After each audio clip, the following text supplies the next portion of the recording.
So yes, so we are live. Good evening everyone. Welcome to lecture 2 of ATC course. तो yes आज की class में हम देखने वाले हैं AI ATC 2021 शिफ्ट 2 के जितने भी मैथ्स के सवाल है 30 क्वेश्चन है, सारे का सारे आज सॉल्व करने वाले हैं। तो एक बार कमेंट करके बता दो आर यू गाइज रेडी, तो एक बार यस करके बता दो। तो फिर शूट करते हैं। सबसे पहला सवाल आपके स्क्रीन के सामने ये रहा। Question number 1। मैं आपको 1 मिनट देना चाहता हूं क्योंकि हर सवाल के पीछे आपको 1 मिनट मिलता है।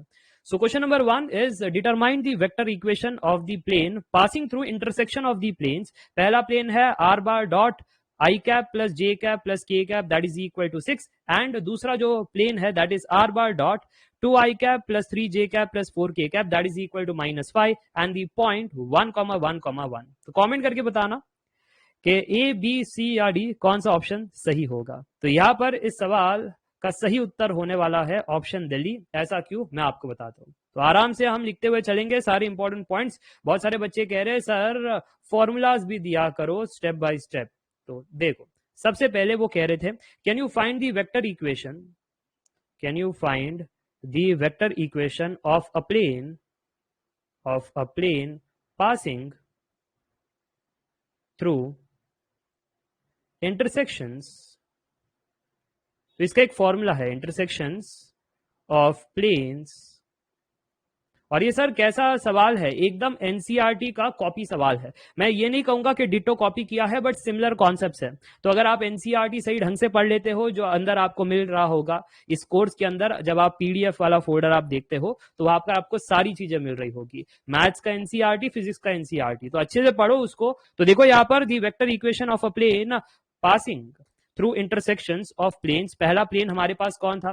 पहला प्लेन हमारे पास था R1 bar dot N1 bar that is equal to D1 और दूसरा प्लेन हमारे पास था R2 bar dot N2 that is equal to D2 and also through a point, and also through a point.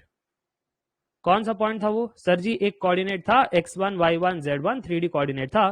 तो फिर वो इक्वेशन कौन सा है? Vector equation of the final plane. तो उसका आंसर है, ध्यान से नोट करना, r bar dot n1 bar plus lambda n2 bar that is equal to d1 plus lambda d2। ये आपका उत्तर है। अब आप ये सोच रहे होंगे सर जी तो ये तो बड़ा कैलकुलेटिव वाला सवाल हो गया। हाँ बिल्कुल कैलकुलेटिव वाला सवाल है क्योंकि हर एक चीज निकालनी है, n1 n2 d1 d2 lambda. तो मैं पीछे जाता हूं, सबसे पहले वो दो प्लेन को देख लेता हूं। एक ये हमारे पास, ध्यान से देखना, R bar dot n1 bar that is equal to 6 और यहां पर ये दूसरा। तो यहां से हमें n1 n2 d1 d2 की कहानी मिल जाती है। तो एक बार कमेंट करके बता दो सबको दिखाई दे रही है n1 n2 d1 d2 की कहानी, दिस एंड दिस। तो इसको मैं कॉपी कर लेता हूं, इसको कॉपी कर लेता हूं। नेक्स्ट स्टेप में आप ध्यान से देखना, सबसे पहले हमारे पास था आर बार डॉट आई कैप प्लस जे कैप प्लस के cap that is equal to 6। तो अगर इसको कंपेयर करें तो यहाँ पर n1 की जो वैल्यू है n1 bar that is this tough I cap plus J cap plus के कैप। और फिर अगर जो d1 है, d1 तो सर जी राइट हैंड साइड होता है, यस वो 6 है।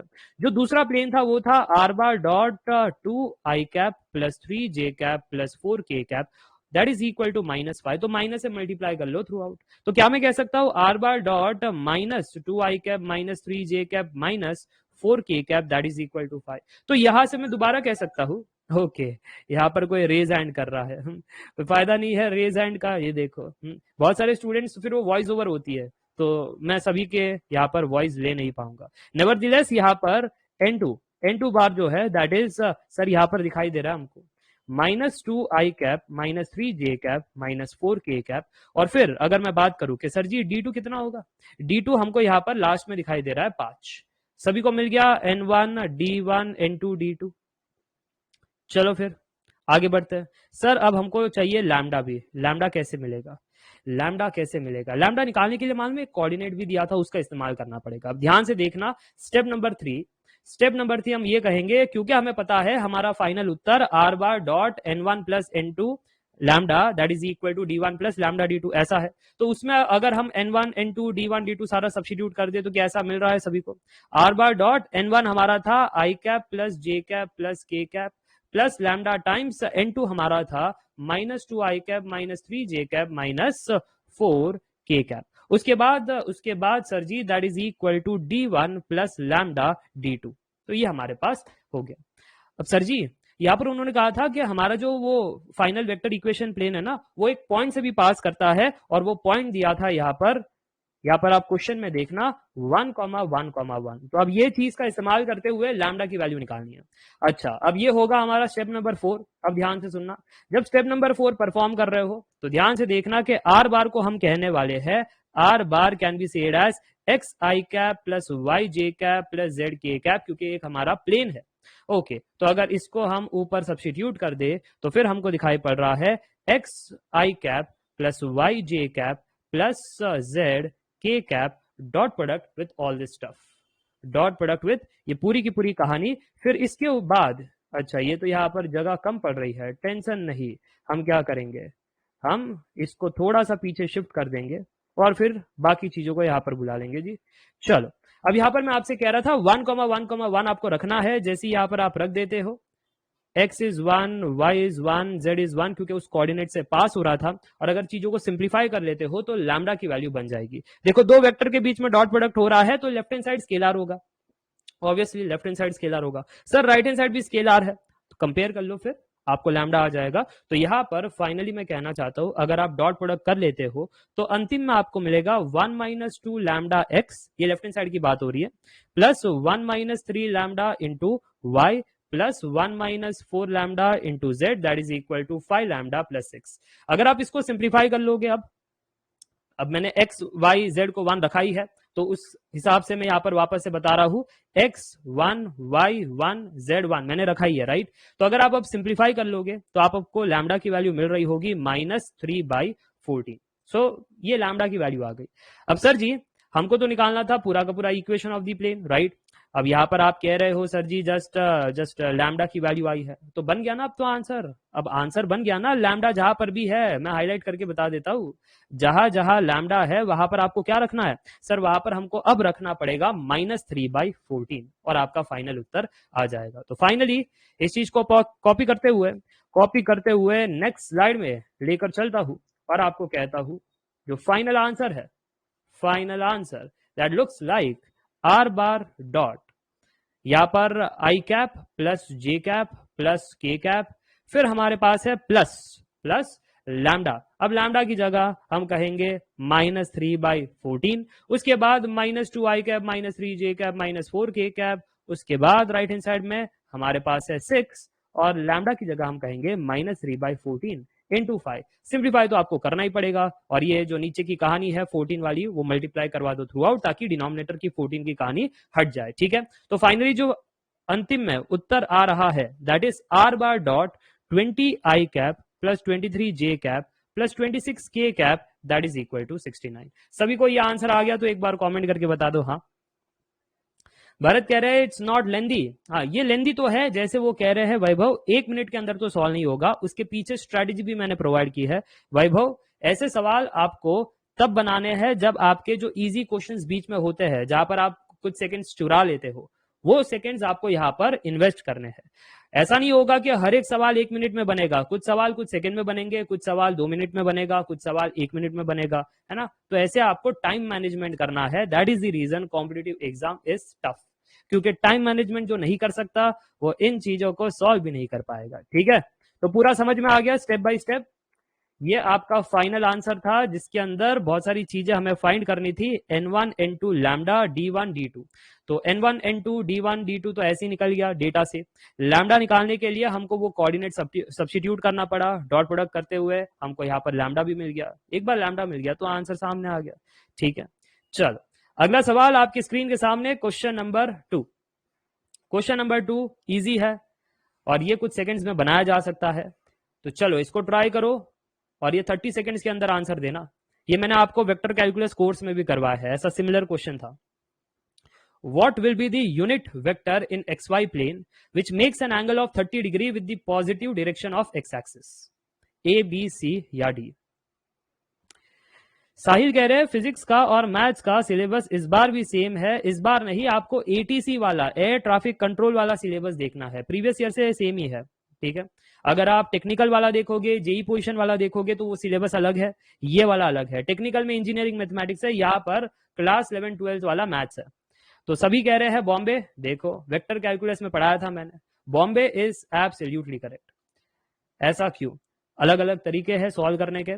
देखो मैं तो पोलर फॉर्म में जाना प्रेफर करता हूं, क्योंकि इन्होंने पहले तो कहा है एक्स वाई प्लेन है, तो हमने बना लिया ये हमारा एक्स प्लेन, ये हमारा वाई प्लेन, और वो कह रहा है कि which makes an angle of 30 degree. हमारा एक यूनिट वेक्टर है वो 30 डिग्री बनाता है with the positive direction of x axis. तो ये पॉजिटिव डायरेक्शन है, और हमारा जो वेक्टर है वो इसके साथ 30 डिग्री वाला एंगल बनाता है। ये वेक्टर स्पेशल वेक्टर है, ध्यान से देखना, ये वेक्टर स्पेशल है क्योंकि ये यूनिट वेक्टर है। तो r is equal to 1 because it is unit vector. चलो फिर तो मैं कह सकता हूं हमारा जो वेक्टर है पोलर फॉर्म में अगर बात करें तो लिखा जा सकता है X I cap plus Y J cap, right. But sir ji polar में तो एक्स होता है R cos theta, correct. Sir Y होता है आर साइन थीटा, करेक्ट। तो सर जी यहाँ पर आर तो 1 है, yes R is 1। And what about theta? Sir theta हमारा 30 है, देखो यहाँ पर थीटा हमारा 30 है। तो आर हमारा 1 है, थीटा हमारा 30 है, तो cos 30 degree I cap plus sign 30 degree J cap. तो कॉस 30 डिग्री कितना होता है? सर √3/2, √3/2 आई कैप प्लस साइन 30 डिग्री हमारा हाफ होता है, तो हाफ जे कैप। बन गया ऑप्शन बॉम्बे। ये तो इजी था ना, ये सबसे बन गया, तो एक बार कमेंट करके बता दो यस। तो आगे लेकर चलता हूं अगले सवाल की तरफ, और भी सवाल बनाएंगे। देखो अब कोई बच्चा कह रहा था ना सर जी कैसे ये सवालों को बनाए हम जल्दी जल्दी से, तो ये तो आपका 20 सेकंड के अंदर बन जाता है। तो यहां से टाइम चुराओ, दूसरों में लगा दो। ओके, इसको कहते हैं टाइम मैनेजमेंट। चलिए अगला सवाल, क्वेश्चन नंबर 3 प्रोबेबिलिटी। अब ये पैटर्न आपको सेम दिखाई देगा, जैसे ज्योमेट्री से सवाल है, जैसे वेक्टर से सवाल है, प्रोबेबिलिटी से सवाल है, परम्यूटेशन से है, तो ये कॉमन है, इनमें से आपको रिपीटेड सवाल मिलेंगे ही मिलेंगे। सो question number 3, 10 coins numbered 1 to 10 are kept in a packet. Merge rigorously and then one coin is taken out randomly. If it is familiar that the number on the drawn coin is more than 3, जो भी आप coin उठाओगे उसमें number कितना है? more than 3. So what is the probability that it is an even number? A, B, C या D? AAI ATC 2021 shift 2 एकदम flow में जा रहे हैं, 1 2 3 4 जैसे एग्जाम में सवाल आता है। यहाँ पर सिंह कह रहे हैं सर चेन्नई ठीक होगा। हाँ ये है ना कॉमन मिस्टेक करते हो आप, जब भी प्रोबेबिलिटी कहता हूँ ग्रेटर देन 1 तो हो ही नहीं सकता सिंह, और तुम हो के उसी को चूज कर रहे हो। बाकी ए और सी तो यार तुम हटा ही सकते हो, बी और डी तो लॉजिकली तुम ऐसे एलिमिनेट करते हुए कह सकते हो कि सर जी प्रोबेबिलिटी तो 0 से 1 में होता है, ये ए सी तो ग्रेटर देन 1 कह रहे हैं, कितने बेवकूफ है ये तो। ठीक है, अच्छा भरत कह रहे हैं बॉम्बे और विघ्नेश कह रहे हैं दिल्ली। ओके कुमार कह रहे हैं Delhi, so time's up. The right answer is Bombay, the right answer is Bombay. ये तो गलत था ही, 50-50 जब भी हो ना तुक्के मार लेना। वैसे भी नो नेगेटिव मार्किंग है AAI ATC में, तो तुक्के मारने हैं, कोई सवाल छोड़ना नहीं है। बट जब भी तुक्के मारो थोड़ा सा लॉजिकल रीजनिंग लगाओ ना, और फिर तुक्के मारो। अच्छा ये सवाल अच्छा क्यों था? क्योंकि इसने है ना तुम्हारा सैंपल स्पेस ही अपडेट कर दिया। स्टार्ट में तो कह रहा है कि 10 कॉइन्स हमारे पास है नंबर 1 to 10, तो मैंने कहा ठीक है यार एक पैकेट के अंदर कॉइन्स है जिसमें नंबर्स है 1 to 10। बट फिर वो कह रहे हैं मर्ज किया rigorously, one coin is taken out randomly, if it is familiar that the number on the drawn coin is more than 3। अब ये कह रहे हैं कि हम फेमिलियर है कि जब भी हम उठाएंगे तो वो जो कॉइन का जो नंबर है ना वो ग्रेटर देन 3 होगा। जब उन्होंने ऐसा कहा तो अब ये मेरा अपडेटेड सैंपल स्पेस हो गया, जहां पर सैंपल स्पेस अब 4 5 6 7 8 9 10, 10 के आगे जा नहीं सकता। क्यों? क्योंकि 10 is the upper limit, 1 is the lower limit, right. So 4 से हमने शुरुआत की क्योंकि उन्होंने कहा मोर देन 3। मोर देन 3 का मतलब ये नहीं कि 3 को इंक्लूड कर ले, मोर देन 3 का मतलब 3 से ज्यादा ही चाहिए, तो वो 4 5 6 7 8 9 10 होगा। परफेक्ट सैंपल स्पेस आ गया। अब वो कह रहे हैं रिक्वायरमेंट है कि इवन नंबर चाहिए, रिक्वायरमेंट है कि इवन नंबर चाहिए, तो हम यहाँ पर शेड कर लेते हैं 4 6 8 10, 4 इवन नंबर है। 4 इवन नंबर कितने में से है? सर 4 इवन नंबर हमारे 7 आउटकम में से है। चेक इट आउट, यस और नो, इजी था कि नहीं? 4 इवन नंबर 7 आउटकम में से है, सो 4/7 इज द आंसर, क्योंकि प्रोबेबिलिटी होता है रिक्वायरमेंट बाय टोटल, तो रिक्वायरमेंट में 4 टोटल में 7। चलो लेकर चलता हूं आगे। प्रोबेबिलिटी के सवाल आ जाए तो यार ये तो मस्त तरीके से बन जाते हैं। बहुत को प्रॉब्लम कहां पर आएगा, जो गेट के लिए भी प्रिपेयर कर रहे हैं, थोड़ा सा वेक्टर वाली इसमें प्रॉब्लम आएगा, तो वो अच्छे से कर लेना, एनसीईआरटी से फॉर्मूलाज पढ़ लेना, हो जाएंगे सॉल्व, कठिन मामला नहीं है। और प्रोबेबिलिटी परम्यूटेशन तो मैंने करवाई है, परम्यूटेशन कॉम्बिनेशन आपको एप्टीट्यूड से कोर्स में मिल जाता है, और ये प्रोबेबिलिटी का तो आपको मैथमेटिक्स में करवाई है मैंने, right. So try this question number 4. Which of the following vectors form the vertices of a right angle triangle? काफी लॉजिकल है, और ये मैंने आपको वेक्टर कैलकुलस कोर्स में भी बताया है, मस्त है ये। राइट एंगल ट्राइंगल में है ना दो बातें छुपी हुई है, वो दो कॉन्सेप्ट का इस्तेमाल करो, आंसर आपके सामने आ जाता है। चलो last 30 seconds.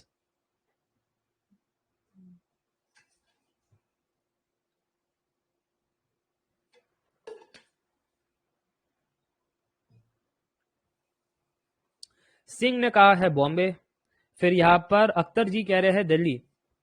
Akhtar ji, Delhi is the wrong answer. तुम बड़े क्लोज थे, क्लोज थे, जो दिल्ली कह रहे हैं ना वो बड़े क्लोज थे। देखो बॉम्बे और दिल्ली में दो बातें तो सेम है। कैसे दो बातें सेम है सर जी? स्टार्ट के दो वेक्टर सेम है, ये देखो स्टार्ट के दो वेक्टर। इसलिए है ना यहाँ पर जब अख्तर जी ने कहा दिल्ली, मैंने कहा ठीक है, तुमने जब राइट एंगल ट्राइंगल सुना तो तुमने क्या किया होगा? Sir right angle triangle V1 vector ऐसा है, V2 वेक्टर स्ट्रेट है, तो डॉट प्रोडक्ट 0 है। अरे हाँ की ना, डॉट प्रोडक्ट 0, क्योंकि ये आपस में 90 डिग्री बना रहे हैं, देखो। और फिर ये तीसरा वेक्टर ऐसे होगा सर जी, तीसरा वेक्टर ऐसे होगा, ये हमारा V3। हाँ, तो यहां पर क्योंकि राइट एंगल ट्राइंगल है यानी परपेंडिकुलर है दो वेक्टर, परपेंडिकुलर है दो वेक्टर, तो क्या मैं ऐसा कह सकता हूं V1 dot V2 is equal to 0 since V1 is perpendicular to V2? कह सकते हैं सर जी, कह सकते हैं। अगर मैं ऐसा कह सकता हूं, आप बताना जरा, डॉट प्रोडक्ट करने पर 0 कौन दे रहा है? सर डॉट प्रोडक्ट करने पर 0 बॉम्बे और दिल्ली दे रहा था, ए और सी तो नहीं दे रहे। तुम चेक कर लो, अगर ये मेरा वेक्टर 1 है, ये मेरा वेक्टर 2 है, जब मैं डॉट प्रोडक्ट करता हूं तो आई कैप के कोएफिशिएंट मल्टीप्लाई, 2 इंटू 1 2 हो जाता है, फिर जे कैप के कोएफिशिएंट मल्टीप्लाई, -1 इंटू -3 सर जी +3 हो जाता है, के कैप के कोएफिशिएंट मल्टीप्लाई, +2 इंटू -5 -10। सर कहां से ये 0 बन रहा है? ये तो 0 ही नहीं बन रहा है। सिमिलरली ए तो नहीं बन रहा है, ए तो गलत हो गया। अब बात करते हैं बी सी डी। देखो बी और डी के तो वेक्टर सेम है, जरा डॉट प्रोडक्ट करके बता दो 0 आ रहा है कि नहीं आ रहा है? Sir 2 into 1 is 2, then -1 into -3 is +3, so 2 + 3 5 हो गया, और आखिरी में +1 into -5 -5, so +5 -5, overall the answer is 0। ये ठीक है सर जी, तो मैं यहाँ पर ये ठीक कह रहा हूं, तो यहां से बॉम्बे और दिल्ली ठीक लग रहे हैं, और सरासर ये जो कैलकाटा है वो भी गलत है, क्योंकि ये ऑप्शन ए से मैच कर रहा है। और अगर आप नहीं कर रहा है तो आप खुद से भी ट्राई कर सकते हो यार, 2 + 3 5 5 - 4, how is it equal to 0? It is not. तो अब बॉम्बे और दिल्ली में से सर जी सही कौन सा होगा? अब आता है एक और कॉन्सेप्ट। कौन सा कॉन्सेप्ट? अब वो कॉन्सेप्ट है law of triangle. So what is law of triangle? Sir law of triangle ये कहता है कि अगर आप V1 + V2 करो तो आपको V3 मिलना चाहिए, V1 + V2 करो तो आपको V3 मिलना चाहिए।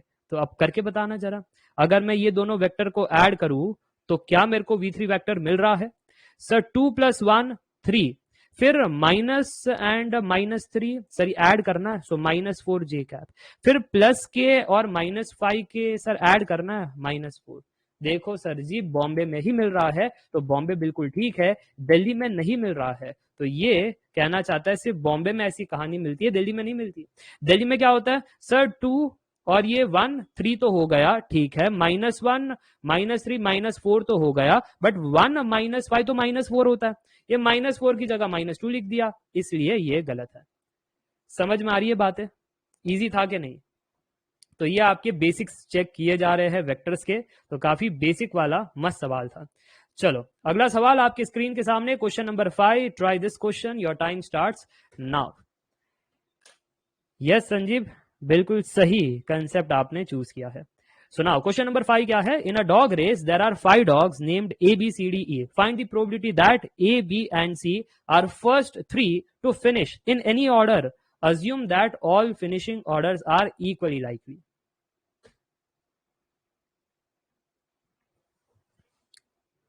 Come on, last 30 seconds. 1/10, 1/15, 1/12, 1/5, ऐसे तो कोई भी ऑप्शन हटा नहीं पा रहे। क्यों? इसलिए सर जी क्योंकि सारे 0 से 1 के बीच में प्रोबेबिलिटी। करण कह रहे हैं सर बॉम्बे ठीक लग रहा है। लास्ट 15 सेकेंड्स, बाकी लोग भी बता दो। ऐसे है ना सवाल, ये परम्यूटेशन एंड प्रोबेबिलिटी का मिला करके, तो ये ऐसे सवाल आपने एप्टीट्यूड में किए हैं, मैंने करवाया ऐसे सवाल एप्टीट्यूड में। चलो, गौरव कह रहे बॉम्बे, भरत कह रहे Bombay, very good, Bombay is the wrong answer, the right answer is option A. But ये कैसे हुआ सर जी, ऑप्शन ए कैसे सही हुआ? ध्यान से सुनना। सबसे पहले हम ऐसा मान लेते हैं, हम ऐसा मान लेते हैं कि फर्स्ट पोजीशन पर ए आया था, सेकंड पोजीशन पर सेकंड विनर हमारा बी था, ठीक है, और थर्ड विनर हमारा सी था। अरे बट सर इन्होंने तो कहा था कि इन एनी ऑर्डर, और आप बताइए probability of A B C are first 3 to finish, तो आप ऐसे फिक्स क्यों ले रहे हो? आप अज्यूम तो करो कि ऐसा फिक्स है, फिर मैं आगे बताता हूं एनी ऑर्डर के लिए कैसे निकालना है, ठीक है। तो पहले हमने ऐसा मान लिया कि ए फर्स्ट है, बी सेकंड है, अब सी थर्ड है, तो जरा प्रोबेबिलिटी बताना। सर प्रोबेबिलिटी के टर्म्स में बात करें तो ए फर्स्ट आने का चांस कैसे होगा? सर टोटल तो हमारे पास 5 प्लेयर है, ए बी सी डी ई, 5 में से अगर ए को पहले आना है तो वो एक ही केस है, so 1/5 is the probability that A will come first, and B को सेकंड आना है, देखो एंड है इसलिए मल्टीप्लाई कर रहा हूं, अब बी को सेकंड आना है सर जी, तो ए तो ऑलरेडी हो चुका, अब बचे हुए 4 प्लेयर है B C D E, right, तो 4 प्लेयर में से बी को आना है, तो बी का आने का तो एक ही सिनेरियो है, एक ही केस है, so 1/4 is the probability that B will finish second, and C को थर्ड आना है, अब बचे 3 प्लेयर, सी का एक ही scenario, so 1/3 is the probability that C will come third, multiply कर लेते हो तो 1/60 आता है। बट उन्होंने क्या कहा था कि हमको इन एनी ऑर्डर चाहिए, फर्स्ट 3 इन एनी ऑर्डर, अब बी इधर आ सकता है, ए इधर आ सकता है, या फिर सी इधर आ सकता है, बी इधर आ सकता है, तो एनी ऑर्डर, तो सर जी वो बाकी पॉसिबिलिटीज तो निकालनी पड़ेगी, वो पॉसिबिलिटी कितनी है? भरत कह रहे बिल्कुल ठीक, भरत कह रहे हैं सर जी अब तो अरेंजमेंट की बात आ गई, ए बी सी, अगर मैं बात करूं number of ways to arrange, so that is equal to any order, right, वो एनी ऑर्डर वाली जो क्राइटेरिया है वो सेटिस्फाई हो जाएगी, तो यहां पर हम कह सकते हैं कॉम्बिनेशन कैसे होगा? अरेंजमेंट की बात है ना, अरेंजमेंट है तो परम्यूटेशन होगा, यश, ठीक है, तो एबीसी आपस में कैसे अरेंज हो सकते हैं? 3 फैक्टोरियल वेज यानी 6 वेज में, therefore the final answer is probability उनको चाहिए थी, प्रोबेबिलिटी हमारी है अब 6 इंटू हमारा फर्स्ट केस, ये 6 इंटू 1/60, 6 इंटू 1/60, तो फाइनली हमको आंसर मिल रहा है 1/10। अब सबको समझ में आ गया तो बोलो यस। ये प्रोबेबिलिटी थी फर्स्ट सेकंड थर्ड आने की, और ये है number of ways of arrangement, A B C, कौन पहले फर्स्ट आता है, सेकंड आता है, थर्ड, जितनी भी पॉसिबिलिटी है सारी की सारी हमने केसेस कंसीडर कर ली है। सो 6 into 1/60, yes the answer is 1/10, इसलिए ऑप्शन ए ठीक था। सबको समझ में आ रहा है तो बोलो यस। लेकर चलता हूं फिर आगे, और नेक्स्ट सवाल आपका ट्रिग्नोमेट्री का है। सो क्वेश्चन नंबर 6, ये जल्दी से निपटा पाओगे, और आपने देखा होगा हर एक पेपर में ट्रिग्नोमेट्री से सवाल है, प्रोबेबिलिटी से सवाल है, बहुत सारे सवाल वेक्टर से है, तो ऐसे ही आपकी प्रिपरेशन मोड रखना, और वेटेज वाइज में आपको पता होना चाहिए कि पहले कौन सा खत्म करना है। बताइए इसका आंसर क्या होगा? What is the principal solution of the equation tan x is equal to -1/√3? ये बहुत ही आसान सवाल है, ये सवाल है ना, ये मैंने आपको मैक्सिमा मिनिमा के टाइम भी कहा था, अच्छे से आपको पता होना चाहिए ESTC वाला कॉन्सेप्ट, कहां पर कौन पॉजिटिव है। जेके कह रहे हैं सर यहां पर बॉम्बे सही होना चाहिए, 9π/3, 7π/3। करण कह रहे दिल्ली, चलो चलो लास्ट 30 सेकेंड्स। मयूर कह रहे सी, हाँ अब ए बचा है, फिर ए भी कोई बोल दो, बोल ही दो, बेचारे ए को क्यों फिर निगलेक्ट किया है? सारा कुछ कह रहे हो BCD, सॉल्व करो फिर बताओ आंसर क्या है। तो यहां पर जो फाइनल आंसर है डिस्क्लोज कर दूं। संजीव कह रहे कैलकाटा, लड्डू कह रहे ए, लड्डू सिंह तुमने हमारी इच्छा पूरी कर दिया, ए को कोई नहीं टच कर रहा है सर, हम ए को टच कर लेंगे, ए तो गलत है ही। The right answer is Calcutta, Calcutta बिल्कुल ठीक है। ऐसा क्यों? ऐसा इसलिए क्योंकि वो कह रहे हैं कि tan x is equal to -1/√3, right. तो क्या मैं ऐसा कह सकता हूं, यार मुझे पता है कि सेकंड क्वाड्रेंट में tan नेगेटिव होता है, तो मैं ट्राई करता हूं कि मेरे एंगल को मैं सेकंड क्वाड्रेंट में लिखूं और मुझे -1/3 आंसर भी आ जाए। तो मैं कह रहा था क्या मैं ऐसा कह सकता हूं π-π/6, check it out everyone, that is equal to -1/√3। Check it out, क्योंकि tan of pi minus theta sir ji second quadrant में tan नेगेटिव होता है, so minus tan theta. Sir आपने थीटा यहाँ पर कितना लिया है, पाई बाई सिक्स यानी 30 degree, so minus tan 30 degree is -1/√3। Sir ji बिल्कुल ठीक है, हाँ बिल्कुल ठीक, सभी को समझ में आ रहा है बात, तो बोलो यस। तो ये आपके लिए एक कंफर्मेशन था कि जो मैंने लिया है यहाँ पर tan ऑफ पाई माइनस पाई/6 ये बिल्कुल ठीक है। अच्छा सर जी आपने ये किया क्यों, मैंने इसलिए किया क्योंकि वो पूछ रहे थे प्रिंसिपल सोल्यूशन, तो अब मैं कंपेयर कर लूंगा, यहाँ पर तो आंसर आ जाएगा। Therefore after comparison x is equal to pi minus पाई/6, तो क्या मैं कह सकता हूं यहाँ पर 6 पाई माइनस पाई 5 पाई/6, 5 पाई/6 एक ही जगह दिखाई दे रहा है, डन एंड डस्टेड, हो गई बात खत्म। चलो आगे लेकर चलता हूं, ये एक एक मिनट के अंदर बना सकते हो, मैं तो कहता हूं 30 सेकंड्स वाले सवाल है ना। Try the next question, question number 7। जहां वेक्टर आ जाए वहां समय तो लगेगा, अब इसको ट्राई करो। ये ऑप्शन छुप गया कहीं, हाँ अब ठीक है। चलो यूनिट वेक्टर कह रहा है, ये सबसे इंपॉर्टेंट है, यूनिट वेक्टर वो मांग रहे हैं। So determined a unit vector perpendicular to each of the vectors a plus b and a minus b where a bar is given and b bar is given। ये मैंने आपको सिखाया था basics of vector calculus, dot product cross product समझाते वक्त मैंने आपको concept दिया था, तो बताइए लास्ट 30 सेकेंड्स।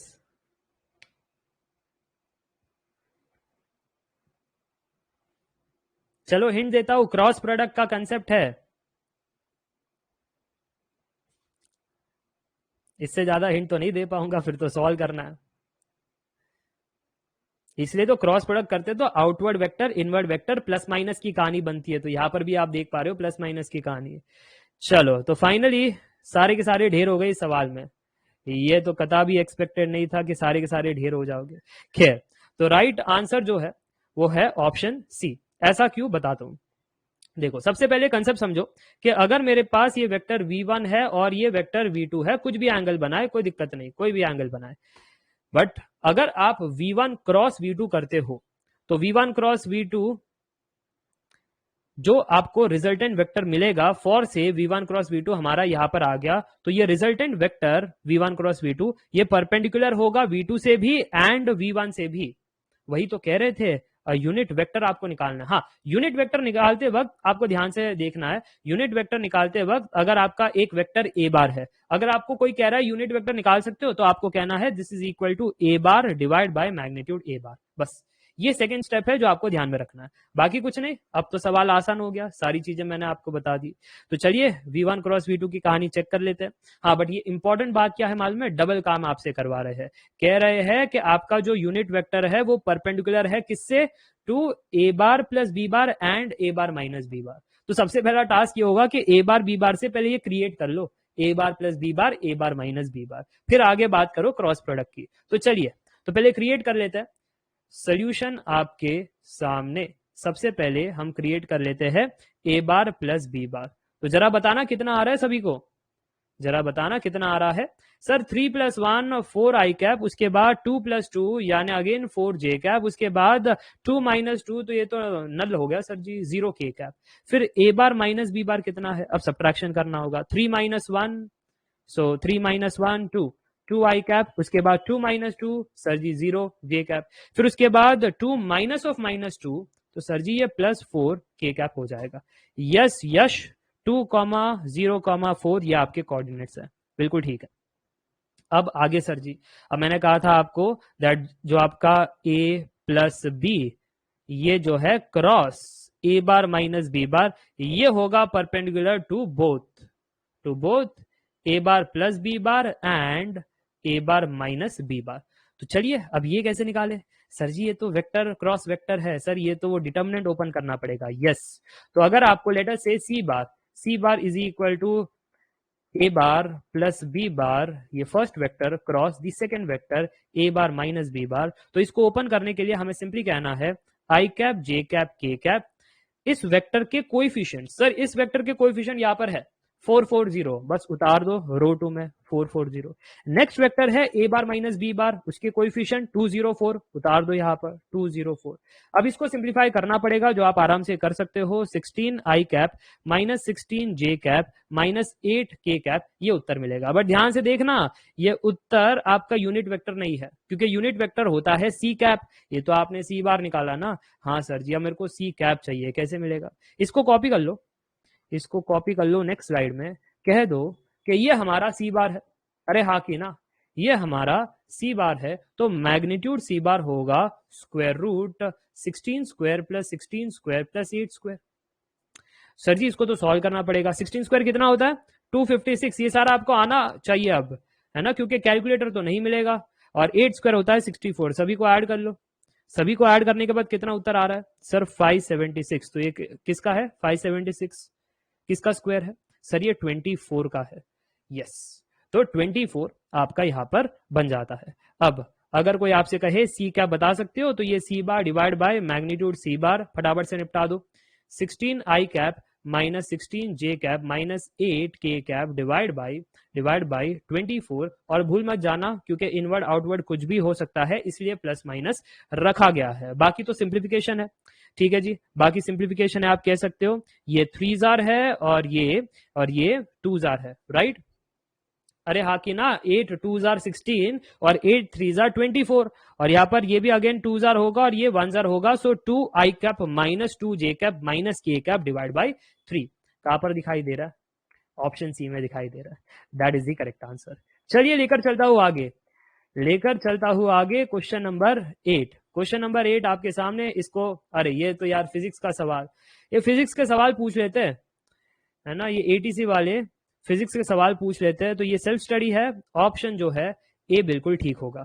चलिए आगे लेकर चलता हूं। वेक्टर का सवाल आ रहा है वापस से। अगला सवाल आपके स्क्रीन के सामने। From vectors can you solve this question? Question number 9। Determine the area of the triangle with vertices x 1, 1, 2, y 2, 3, 5 and z 1, 5, 5। अब देख करके ऐसा तो नहीं लगता सर जी ये वेक्टर का सवाल है? देख करके लगता है सर ये तो कैलकुलस का सवाल है, एरिया ऑफ द ट्रायंगल मांग रहा है। नहीं, वो जो आपने कैलकुलस में पढ़ा था वो डिटर्मिनेंट के कॉन्सेप्ट के हिसाब से है, उसमें x1 y1 x2 y2 x3 y3 हुआ करता था। यहाँ पर 3 कोऑर्डिनेट से x1 y1 z1 x2 y2 z2 x3 y3 z3। तो ये आपका प्रीवियस वाला कॉन्सेप्ट नहीं है, ये आपका वेक्टर वाला कॉन्सेप्ट है। तो इसको ट्राई करो, मैं जस्ट आपको 30 सेकेंड्स दे रहा हूं। चलो,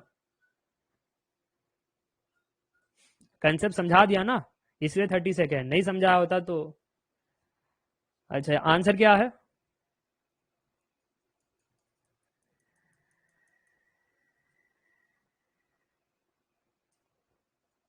ए बी सी और डी।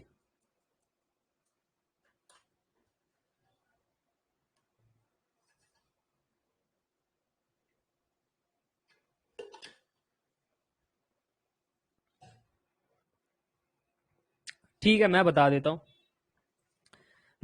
हूं। सबसे पहले हमें कोऑर्डिनेट्स प्लॉट करना है। ये हमारा x जो है 1, 1, 2, फिर ये हमारा y जो यहाँ पर कहना चाहता है 2, 3, 5, फिर हमारे पास है z जो कहना चाहता है 1, 5, 5। सभी को जोड़ लेते हैं तो ट्रायंगल बन गया। अब ट्रायंगल बन गया तो ये वेक्टर का सवाल है, तो हम क्या कहेंगे? हम कहेंगे लेटर से हमारा एक वेक्टर है yx। कौन सा एक वेक्टर है? ये है yx। और एक दूसरा वेक्टर है लेटर से yz। ओके, तो अगर हम एरिया निकालना चाहते हैं इस ट्रायंगल का, area of triangle X Y Z, तो हम कहेंगे this is equal to half mod Y X cross. ठीक है, ये वाई एक्स ऐसे लिख देता हूं, क्रॉस वाई एक्स क्रॉस हमारे पास है Y Z. Sir Y X cross Y Z तो निकालना पड़ेगा, हाँ, बट वो निकालने के लिए पहले वाई एक्स वेक्टर भी तो चाहिए। करेक्ट, अगर आपको वाई एक्स वेक्टर चाहिए, वाई जेड वेक्टर चाहिए, तो कैसे निकालोगे? जब दो पॉइंट्स दिए हैं, वेक्टर कैसे बनता है? Final value minus initial value. तो एक्स बार माइनस वाई बार करो, या एक्स माइनस वाई कोऑर्डिनेट करो। तो 1 माइनस 2 सर जी माइनस आई कैप, फिर 1 माइनस 3 सर जी माइनस 2 जे कैप, फिर 2 माइनस 5 सर जी माइनस 3 के कैप। नेक्स्ट हमारे पास है वाई जेड बार। वैसे ही फटाफट से आंसर निकालो, कितना आ रहा है? कोऑर्डिनेट बताओ। 1 - 2 - I cap, 5 - 3 sir ji plus 2 J cap, फिर 5 - 5 ये तो नल 0 K कैप। चलो अब यहां से आगे बढ़ सकते हैं और डिटर्मिनेंट भी निकाल सकते हैं। ठीक है, डिटर्मिनेंट निकालेंगे तो ये मॉड वाला आंसर आ जाएगा। अगर आपको चाहिए area, area which is half mod yx cross yz, this is equal to half determinant, determinant I cap J cap K cap, उसका मॉड होगा। ठीक है, मैं बता देता हूं ये मॉड होगा।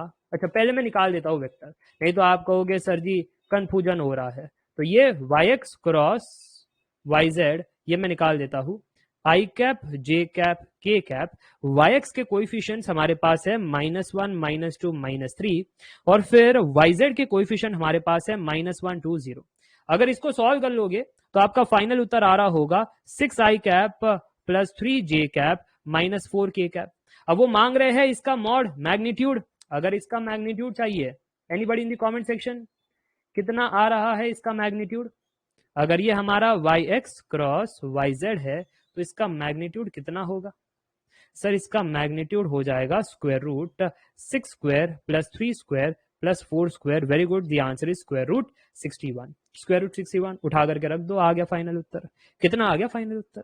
सर जी ये मैं इधर थोड़ा सा लिख देता हूँ, 6 आई cap plus 3 J cap -4 K cap, ताकि जब आप देखो आपका सोल्यूशन आपको पढ़ने में आसानी हो। ठीक है, चलिए यस सभी कह रहे हैं सर 61 आ गया था, तो फाइनली क्या अब हम कह सकते हैं कि हमारा जो उत्तर है वो उत्तर होगा half square root 61। Yes, that is option Calcutta. Calcutta बिल्कुल ठीक है। अच्छा सवाल कठिन है या इजी? ये तो आपने पढ़ाई है बेसिक्स में, राइट? बस उसका एप्लीकेशन है। अब इसके इर्द गिर्द वाले भी कौन से पढ़ो, पैरेललोपिपेड का कैसे निकालना है वॉल्यूम, ठीक है, पैरेललोग्राम का एरिया कैसे निकालना है, इसके इर्द गिर्द वाले कॉन्सेप्ट भी पढ़ो, ताकि फ्यूचर में 2022 पेपर में आपकी मदद हो सके। ऐसे आपको पढ़ाई करनी चाहिए। प्रीवियस ईयर क्वेश्चंस के बेनिफिट कैसे उठाने हैं, कौन सा टॉपिक पूछा जा रहा है, टॉपिक के बाद उसके इर्द गिर्द वाले कॉन्सेप्ट कौन से है, ये सारी चीज देखो। ये भी कॉमन सवाल है, पेपर 1 में भी हमको दिखाई दिया था, शिफ्ट 1 में देखो, शिफ्ट 2 में भी आ गया। ऐसा ही सवाल हमने शिफ्ट 1 में निपटाया था। चलो फटाफट से बताओ। Determine the value of tan 13 pi divide by 12 and sine 15 degree. अगर tan 13 पाई डिवाइड बाई 12 भी कर लोगे ना, काम बन जाएगा, क्योंकि ABCD सभी में अलग दिया है। देखो गौरव कह रहे हैं कैलकट्टा, बिल्कुल ठीक, 16 सेकेंड्स के अंदर कर दिया यार। Other students?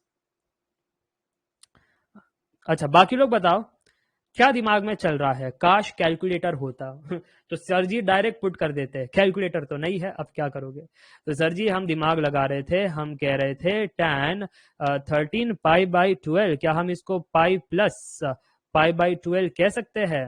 कह सकते हो। तो सर जी ये तो जा रहा है अब थर्ड क्वाड्रेंट में, और थर्ड क्वाड्रेंट में तो tan पॉजिटिव ही होता है। So tan pi plus theta is just tan theta in the third quadrant. But sir ji pi by 12 ये तो 180/12, तो 15 हो गया, 15 डिग्री। सर जी 15 डिग्री तो हमको बाय हार्ट नहीं किया है, बाय हार्ट नहीं किया, अब कैसे करोगे? सोचो tan 15 डिग्री कैसे निकालोगे? सर tan 15 डिग्री निकालने के लिए हम यूज करेंगे थोड़ा सा कॉन्सेप्ट। 15 डिग्री को क्या हम कह सकते हैं? 45 डिग्री माइनस 30 डिग्री। देखो भरत कह रहे हैं sir tan a minus b का फॉर्मेट आ गया। अच्छा tan a माइनस बी कितना होता है? Sir tan a minus tan b divide by 1 plus tan a tan b। Correct है, करेक्ट है, करेक्ट है। अच्छा सो tan 45 डिग्री 1 होता है, tan 30 degree 1/√3, 1 minus tan 45 1, tan 30 1/√3। Sir ये तो आपस में कैंसिल हो रहा है। गलत, यहाँ पर आपस में कैंसिल नहीं है, ये पॉजिटिव है। अब क्रिस क्रॉस या फिर कह दो कि √3 से मल्टीप्लाई कर देंगे थ्रू आउट। जब √3 से मल्टीप्लाई कर दिया तो हमें मिल रहा है √3 minus 1 divide by √3 plus 1। But sir ji इससे तो आंसर नहीं आया, क्योंकि आंसर तो कहीं भी क्लोज मैच नहीं कर रहा है। हाँ कई बार भी क्लोज मैच नहीं कर रहा है, तो क्या किया जाए? सर बट जब हम आंसर देख रहे हैं तो डिनोमिनेटर नहीं है, डिनोमिनेटर नहीं है, मैं कह रहा था अब तो करना पड़ेगा रैशनलाइजेशन। हमने ये सारी चीजें सीखी है एप्टीट्यूड में, नंबर सिस्टम में, कि जब भी हमारे पास ऐसे सर्ड्स वाले नंबर आ जाते हैं रैशनलाइजेशन हम करते हैं। कर दिया हमने, √3 माइनस 1 से मल्टीप्लाई डिवाइड। ऐसा करने पर क्या हुआ? सर ऐसा करने पर हम देख पा रहे हैं डिनोमिनेटर वाली चीज स्पेशल हो चुकी है। जैसे जैसे सर जी डिनोमिनेटर हो गया है √3+1 into √3-1 a plus b into a minus b, जिसको कहा जा सकता है a² माइनस b², 3-1। न्यूमरेटर वाला हो गया √3-1 the whole square. So finally हम कहेंगे न्यूमरेटर को एक्सपांड किया जाए 3 - 2 √3+1, डिनोमिनेटर को 2 कहा जाए। अब यहाँ पर 3+1 4, 4/2 2, और यहाँ पर ये चीज -√3 बन जाती है। एंड हेंस जो यहाँ पर कह रहे थे कि सर जी 2 - √3 ये हमारा हो रहा है tan कितना था 13π/12, वो बिल्कुल ठीक कह रहे थे। यही आपका उत्तर है जो ऑप्शन सी में भी दिखाई दे रहा है। सभी को बात समझ में आ गई? मजा आ गया तो बोलो यस। चलिए फिर आगे लेकर चलता हूं। अगला सवाल आपके सामने, फटाफट से निपटाना है, एनर्जी हाई होनी चाहिए क्योंकि एग्जाम में आप रेस्ट नहीं कर पाओगे। जो 2 घंटे का पेपर होगा वो बिल्कुल निचोड़ेगा आपको, क्योंकि हर एक कंसेप्ट आपको याद करके सॉल्व करना है। सो क्वेश्चन नंबर 11 परम्यूटेशन से आ रहा है as expected. Permutation, combination, probability, vector, ये इनका जन्म सिद्ध अधिकार है, पूरा पेपर इन्हीं से भरना है इनको। So can you find the value of r if 5 into 4pr that is equal to 6 times 5pr-1। बहुत ही सरल सा सवाल है, 30 सेकंड में बन जाता है। चलो चलो चलो जल्दी से मिटाओ, मैं आपको जस्ट 45 सेकंड्स दूंगा। ये इतना जल्दी सॉल्व हो सकता है। ये स्लाइड लोड हो रही है, चिंता ना करो। Last 15 seconds. Come on, NPR just होता है n factorial divide by n - r factorial. Okay, Sanjeev ने कहा है कैलकट्टा, जो बिल्कुल ठीक कहा है संजीव। ऐसा क्यों? ऐसा इसलिए क्योंकि सर जी अब हम इस चीज को ओपन अप करने की कोशिश कर रहे हैं। लेफ्ट हैंड साइड 5 है इनटू ये 4pr को कहेंगे sir ji 4 factorial divide by 4 - r factorial, और राइट हैंड साइड में हमारे पास है 6 into 5 factorial divide by r-1 factorial. सही है गलत? सही है सर। राइट हैंड साइड को देखो, n factorial divide by n - r नहीं लिखा है। हाँ तो अब लिख देता हूँ 5 - r-1। ठीक है, तो अगर मैं r-1 देख लू, उसको ओपन कर लू, तो ये -r+1 हो जाता है। यस और नो? यस। अब इसको सिंप्लीफाई किया जा सकता है बड़े आराम से। चेक करो, अब मैं कहने वाला हूं ये 5 इंटू 4 फैक्टोरियल डिवाइड बाई, नीचे हमारे पास 4 - r factorial, right hand side में 6 इंटू 5 इंटू ये 5 फैक्टोरियल को एक्सपांड कर रहा हूं 5 इंटू 4 फैक्टोरियल। और क्यों एक्सपांड नहीं कर रहे हो? अरे क्योंकि ये 4 फैक्टोरियल अब मैं इसको काट दूंगा। नीचे भी ऐसे ही करूंगा, 5 + 1 6 - r, 6 - r फैक्टोरियल है तो उसको भी एक्सपांड करो। 6 - r, पीछे जाऊंगा तो 5 - r, पीछे जाऊंगा तो 4 - r, रुक जाओ 4 - r फैक्टोरियल, क्योंकि अब ये इससे कैंसिल हो जाएगा। तो हो गई ना बात खत्म। सर 5 भी कैंसिल हो रहा है, रीअरेंज कर लेते हैं तो 6 - r into 5 - r that is equal to 6। Sir ji either है कि आप क्वाड्रेटिक इक्वेशन बना करके सॉल्व करो, या दूसरा तरीका है कि यहां से आंसर खोज लो। मैं तो कहता यहां से आंसर खोजने में ही भलाई है। अगर मैं ए बी देखूं तो वो सरासर गलत है। ऐसा क्यों? अगर r की जगह 5 रख दे तो यार लेफ्ट हैंड साइड 0 बन जाए, राइट हैंड साइड 6 चाहिए, तो यार 5 तो रख ही नहीं सकते। 5 रख नहीं सकते तो ये तो गलत हो गए। अब बचे ये, हाँ तो आप 8 रख करके देख लो तब भी मैच होता है, 3 रख करके देख लो तब भी मैच होता है, तो सी तो बिल्कुल ठीक है। तो बाय डिफॉल्ट ये गलत हो गया, बट फिर भी इसको भी अगर चेक करना है तो कर सकते हो। बट ये मैच नहीं कर रहा है विद 16।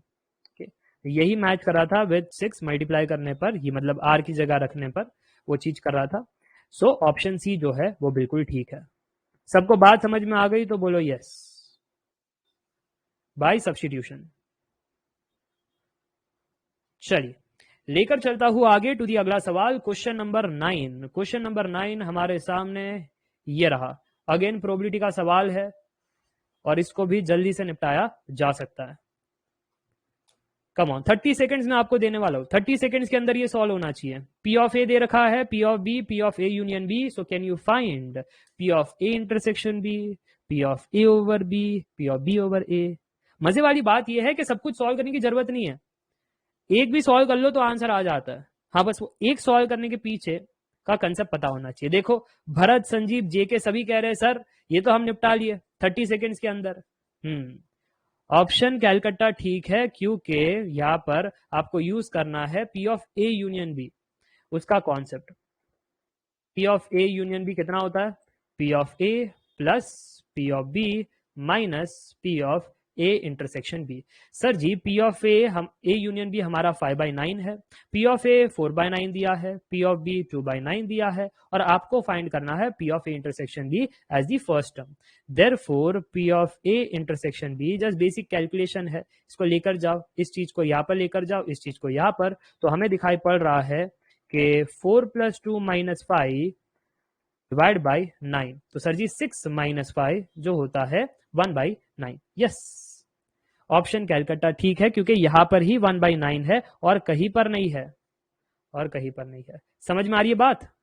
चलो, देखा, सारे सवालों को 1 मिनट नहीं लगता है, तो अब ये कभी मत पूछना सर जी ये लेंदी है, ये कैसा है। अगला सवाल क्वेश्चन नंबर 13 आपके सामने, अगेन वेक्टर से सवाल है, और ये तो अभी अभी कंसेप्ट सिखाया है, तो इसमें तो आपको बिल्कुल भी कोई टाइम नहीं लेना है, 1 मिनट के अंदर बनाना है। दो वेक्टर है, क्रॉस प्रोडक्ट करने पर 0 बार है, तो क्या आप अल्फा बीटा बता सकते हो? Question number 13।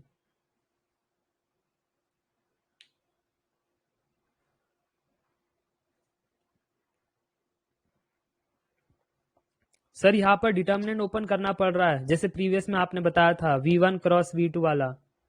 हाँ करो, डिटर्मिनेंट ओपन करो। फिर क्या करना है sir? Sir right hand side में 0 बार दिया है, कंपेयर करना पड़ेगा, करो कंपेयर। अब बताओ अल्फा बीटा। अरे इतना समय, चलो last 10 seconds.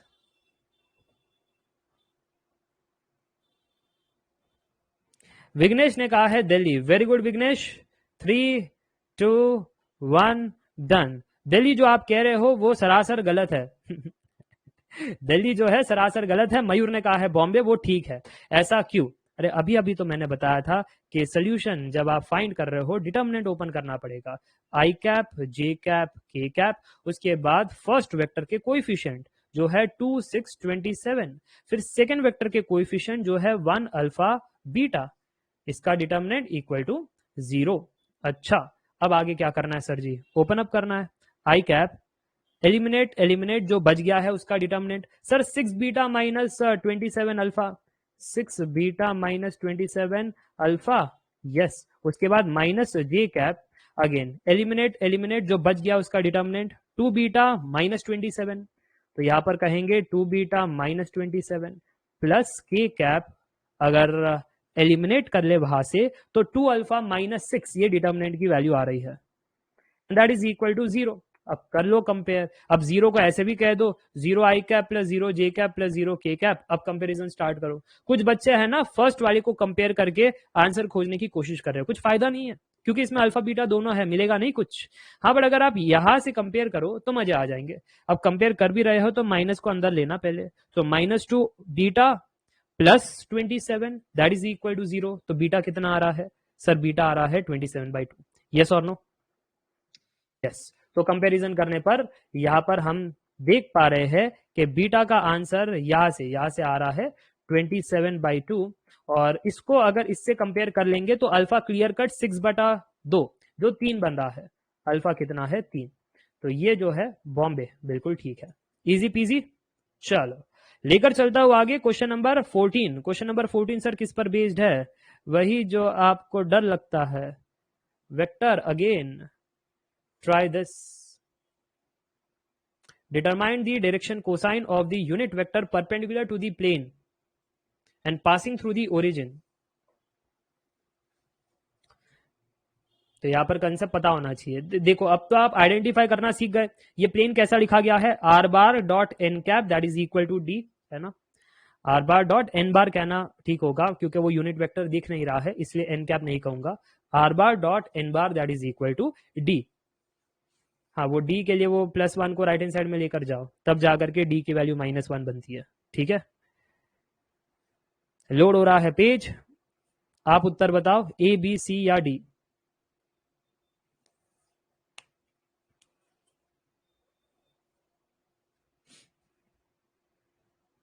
Okay last 15 seconds. Simple है, यूनिट वेक्टर, वहां से कंसेप्ट आ जाएगा। वो यूनिट वेक्टर मांग रहे हैं ना, किसका, direction cosine of the unit vector, तो कुछ नहीं, कोएफिशिएंट चाहिए उनको, उनको जस्ट कोएफिशिएंट चाहिए उस यूनिट वेक्टर का जो परपेंडिकुलर टू द प्लेन है और पासिंग थ्रू द ओरिजिन है। चलो तो टाइम्स अप, मैं बताता हूं आपको। अख्तर कह रहे हैं दिल्ली, यस, संजीव कह रहे हैं दिल्ली। यहां पर है ना, वो यूनिट वेक्टर आउटवर्ड भी हो सकता है, इनवर्ड भी हो सकता है, तो दोनों केस लेना था। तो एक केस आपने लिया होगा और आप कह रहे हो सर आंसर तो मैच नहीं कर रहा है। फिर जब प्लस माइनस वाला सिनेरियो मैंने आपको बताया होगा, अब आप देखो वापस से, अब मैच कर रहा होगा। चलो तो सबसे पहले इसको सही ढंग से लिखना है, r bar dot two i cap minus six j cap minus three k cap that is equal to -1। इसको कंपेयर करो r bar dot n bar that is equal to D से, तो आप कह पाओगे that N bar that is equal to 2 I cap minus six j cap minus three k cap. ठीक है, तो ये सोल्यूशन की बातें हो रही है। यहाँ पर एन बार हमको मिल चुका है। अब इस एन बार का इस्तेमाल हम आगे करेंगे to find the direction cosine of the unit vector. So therefore sir ji can I say my N cap is equal to N bar divide by magnitude N bar that is equal to, मैं coefficients में लिखना prefer करता हूँ, I cap के coefficient, J cap के coefficient, K cap के coefficient divide by magnitude, so square root 2 square plus 6 square plus 3 square. अच्छा, तो क्या मैं कह सकता हूँ 2 minus 6 minus 3 divide by sir square root 49, जिसको हम 7 कह सकते हैं।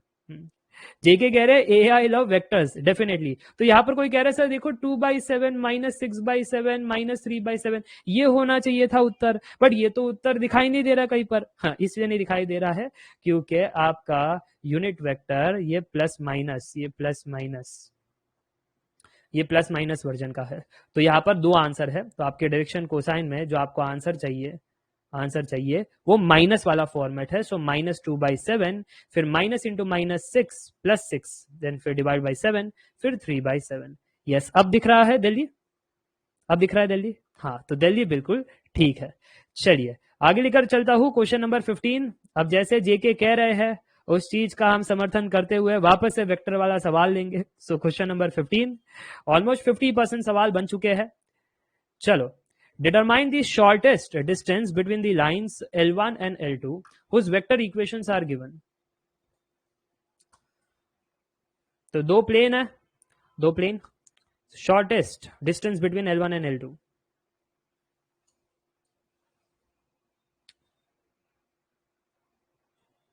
ए बी सी या डी।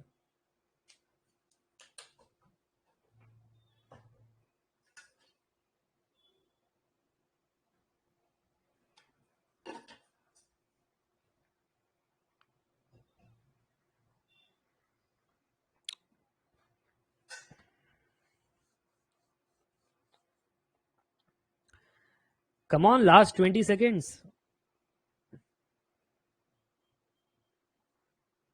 भरत ने कहा है दिल्ली, ओहो हो Bharat, Delhi is absolutely wrong. कोई गेसेस? गेस कर सकते हो क्योंकि नेगेटिव मार्किंग नहीं है, तो अगर नहीं भी आता है ना तो गेस कर लिया करो, इतना तो कंफर्म हो जाए आंसर दिया है। अब भगवान के भरोसे, ये जो है वो बिल्कुल ठीक है। यश, बॉम्बे गलत है। ऐसा क्यों? सबसे पहले आपको कंपेयर करना था किसको, r bar is generally equal to A bar plus lambda b bar. ठीक है, अब अगर मैं ये 1 मान लू और अगर ये 2 मान लू तो उस हिसाब से फिर 1 2 की आंसर आ जाए, A1 B1 A2 B2। अरे हाँ कि ना, तो ये आपको निकालना था। तो ये आपका इन जनरल ऐसा होता है इक्वेशन, वेक्टर इक्वेशन। तो अब आगे बढ़ते हैं, कंपेरिजन करते हैं और फिर आंसर निकालते हैं। तो ध्यान से देखना, A1 यहां से आपको आ रहा होगा 2,1,0। कितना आ रहा है A1? कंपेयर करके मेरे को बता देना, सभी को आ रहा है A1 that is equal to 2,1,0, A2 हमारे पास 3,1,-1, फिर B1 इज इक्वल टू 2,-1,1 और B2 जो है वो 3,-5,2। चेक करो। हाँ सर जी, मैच कर रहा है, मैच कर रहा है। चलो अब आगे क्या सर जी, हमें तो शॉर्टेस्ट डिस्टेंस निकालना था। सो शॉर्टेस्ट डिस्टेंस जो है बिटवीन दी वेक्टर इक्वेशन, उसका जो फॉर्मूला है, शॉर्टेस्ट डिस्टेंस between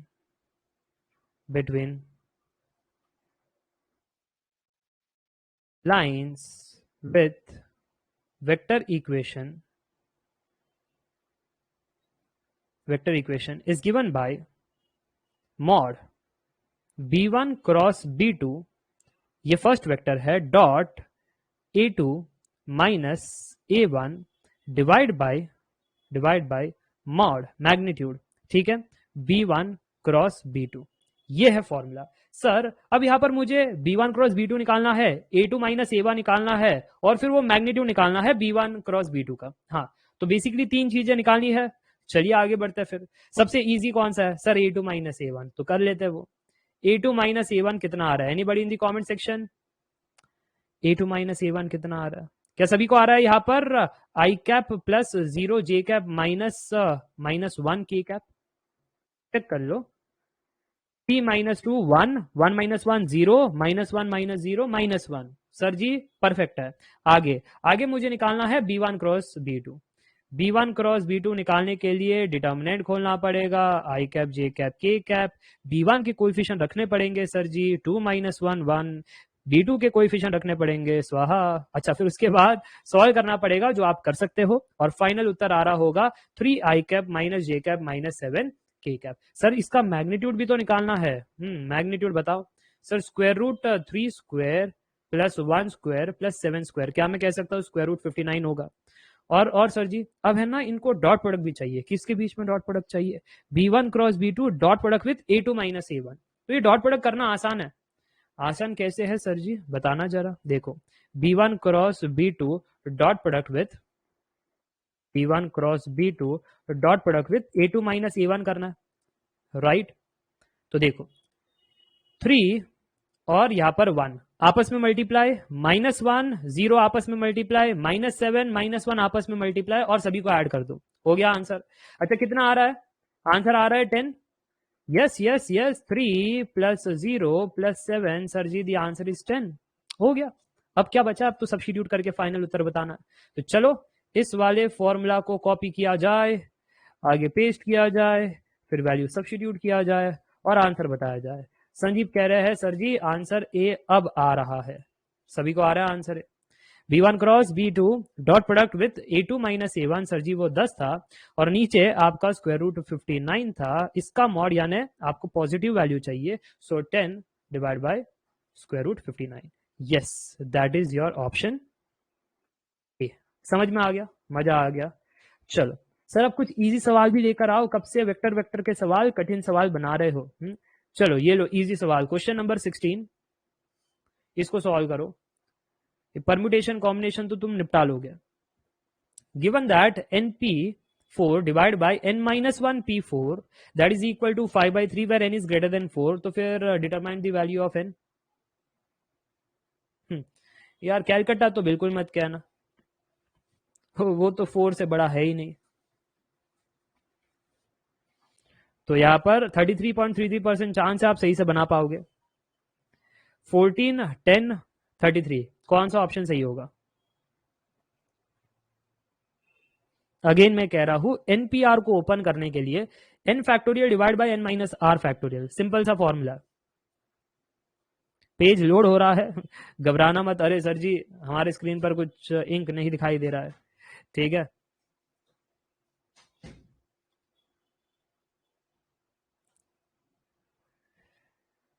चलिए उत्तर बताइए।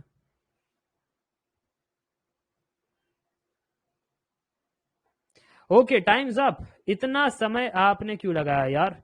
इतना समय लगाने की कोई जरूरत नहीं थी, क्योंकि आप सिंपली कह सकते हो सोल्यूशन में, सर जी लेफ्ट हैंड साइड हमारा होगा n factorial divide by n minus 4 factorial divide by n minus 1 p4 को हम कह सकते हैं n minus 1 factorial divide bye, शायद आपने गलती यहां पर की होगी, आपने नीचे कहा होगा डिवाइड बाय 4 फैक्टोरियल, ये आपने गलती की होगी, जबकि होना चाहिए n माइनस आर वाला format. So n minus 1 minus 4 factorial and that is equal to 5/3। अब तो यार सिंप्लीफिकेशन है, अब तो यार सिंप्लीफिकेशन है, ये तो आप कर ही सकते हो।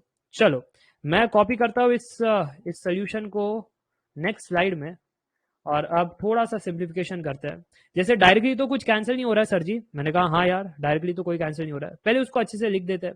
जैसे n फैक्टोरियल इनटू ये वाली चीज न्यूमरेटर में चली जाएगी, तो ये बन जाएगा n माइनस 5 फैक्टोरियल, बाकी हमारे पास नीचे में डिनोमिनेटर में n माइनस 4 फैक्टोरियल और n माइनस 1 फैक्टोरियल बचा है, that is equal to 5/3।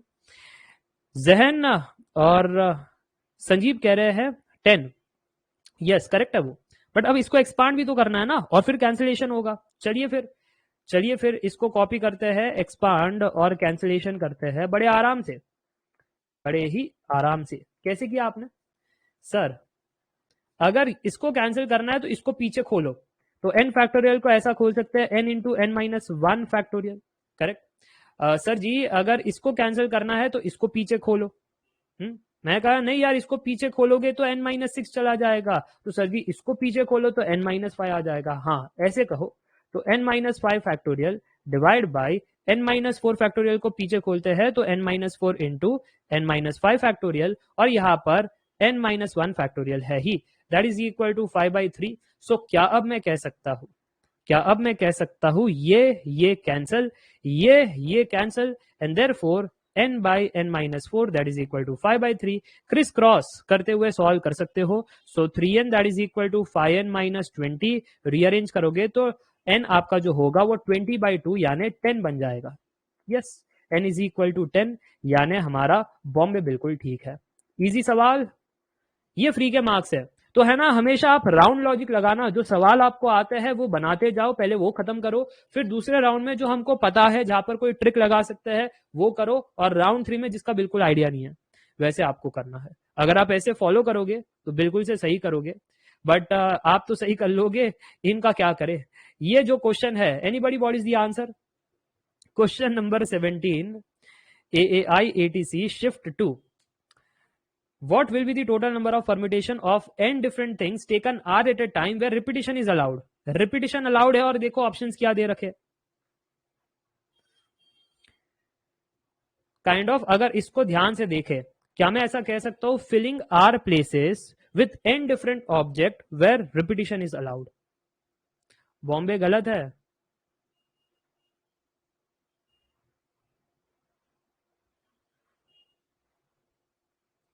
Bharat कह रहे दिल्ली, दिल्ली गलत है। आप समझ नहीं रहे हो, ये जो सवाल है वो कहना क्या चाहता है कि आपका क्वेश्चन मार्क्स टू ऑल का है, क्योंकि जब ये सवाल को आप पढ़ते हो, total number of permutation of n different things taken r at a time where repetition is allowed is simply saying that आपको फिलिंग करना है आर प्लेसेस का विथ एन डिफरेंट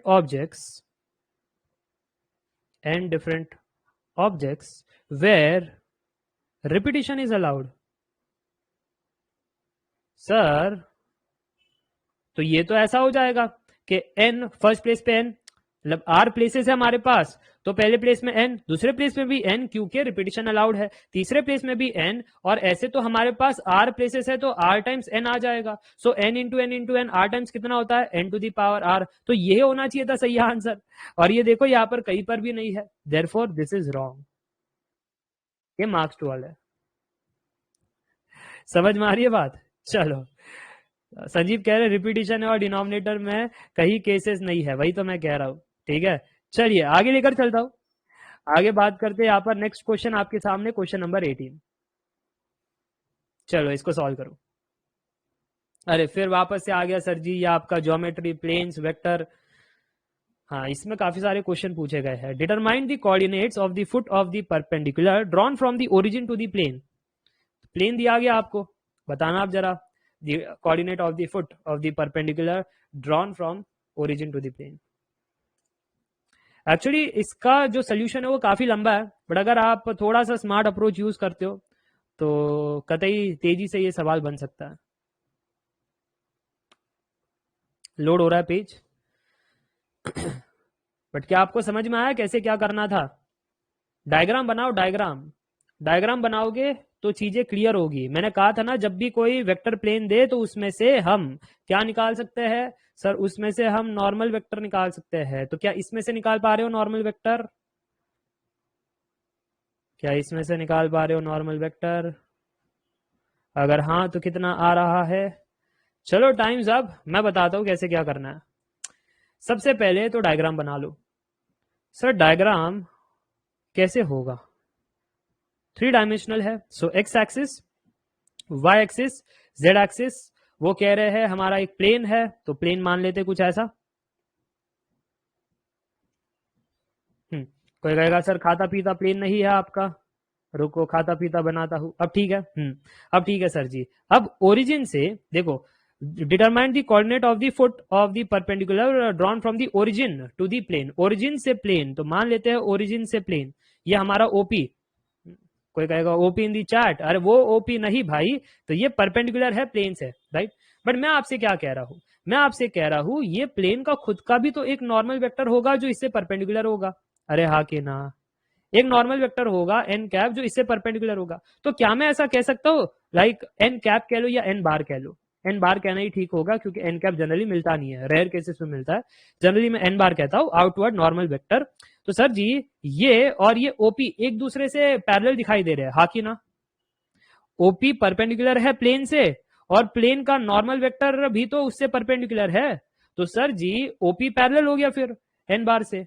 हाँ यही तो ट्रिक है, पैरेलल वेक्टर्स का कॉन्सेप्ट अगर आपको आता है तो बन जाएगा। अब बात यह है सर जी पैरेलल वेक्टर का कॉन्सेप्ट तो पता है, बट एन बार की क्या इक्वेशन है वो इधर से निकाल सकते हो ना, अभी तो इतना पढ़ रहे थे मेरे से, तो यहां से इसको रीअरेंज करो आंसर आ जाएगा।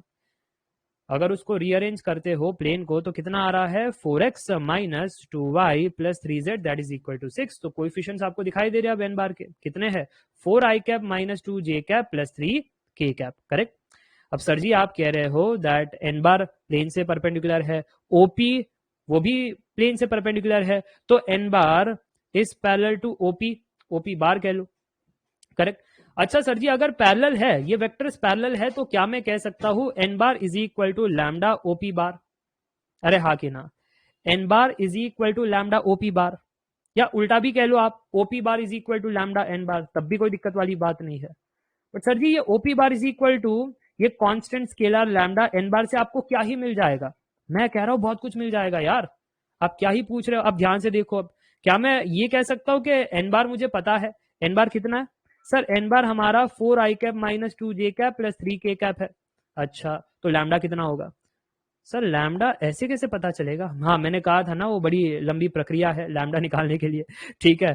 बट क्या मैं ऐसा कह सकता हूं कि अगर आप ऑप्शन बाय ऑप्शन चेक करो, अगर मैं ऑप्शन ए को चेक करता हूं, देखो 24/29, अगर इसको ये वो कह रहे हैं कि ओपी बार का ये पहला टर्म है, अगर मैं कह रहा हूं अच्छा अगर ऐसी बात है तो आप कंपेयर करोगे ना आप, 4 lambda is equal to option A कहता है 24/29, तो बताना जरा लैम्डा का आंसर कितना आया। सर लैम्डा का आंसर आपका आ जाएगा ये 6 4 जार 24 और ये डिवाइड बाय 29, करेक्ट है। ये 4 1 जार, ये 4 6 जार, और सर जी लैम्डा आ रहा है 6/29। अब मैं कह रहा हूं आप बताना, जब मैंने ऑप्शन ए को कंपेयर किया, ठीक है, ये ऑप्शन ए से मैंने कंपैरिजन किया, तो लैम्डा मुझे 6/9 आ रहा है। अगर लैम्डा 6/29 है और अगर इससे मल्टीप्लाई हो जाए तो -12/29 होना चाहिए, क्या आपको ऑप्शन ए में दिखाई दे रहा है। अच्छा फिर ये लैम्डा इससे भी मल्टीप्लाई होगा तो 3 इंटू 6/29 सर 18/29 होना चाहिए। सर है यार, है। सबको समझ में आ रहा है कैसे ऑप्शन ए मैंने कंपैरिजन बेसिस पर आइडेंटिफाई कर लिया। अच्छा अब कोई बच्चे कह रहे हैं अरे सर जी तो बॉम्बे से भी तो मैच हो जाता, करके देख लो, हो रहा है क्या बॉम्बे से मैच, करके देख लो। 24/45 अगर मैं कंपेयर करूं, 24/45 इज इक्वल टू 4 लैम्डा, और फिर आपको लैम्डा आ रहा है, और फिर आप ये चेक करो लैम्डा की वैल्यू यहां पर रख करके -2 से मल्टीप्लाई करो, तो क्या यहां पर आपको -18/45 आ रहा है, बताओ बताओ, करके देखो और फिर बाद में बताओ। तो ये आपको करना पड़ेगा और अपेरेंटली आपको पता चलेगा कोई भी मैच नहीं कर रहा है, मैंने कर लिया है, ठीक है। तो यहाँ पर ऑप्शन ए ही कर रहा है, hence option A is correct. ठीक है जी, सबको समझ में आ रहा है। Option A only satisfies, others do not satisfy, ठीक है। ऑप्शन ए ओनली सेटिस्फाई ये वाली criteria, hence option A is the right answer. Sir theoretical question भी पूछे जाते हैं, चेक करो क्वेश्चन नंबर 19, मस्त सवाल है, चकरा देगा अगर आपकी बेसिक्स क्लियर नहीं है। In a space where there are lines which are neither intersecting nor parallel, ऐसे lines होते हैं neither intersecting nor parallel, such a pair of lines are called dash and are called dash।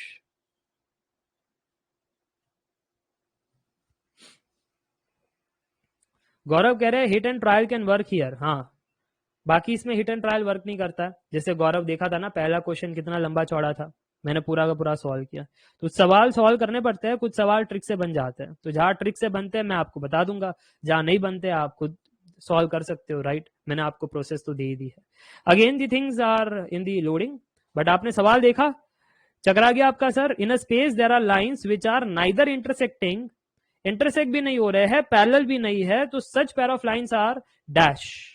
क्या वो एक plane में है, coplanar, या non coplanar, अलग अलग प्लेन में है। दूसरी बात, क्या वो स्क्यू लाइन है या स्किप्ड लाइन है।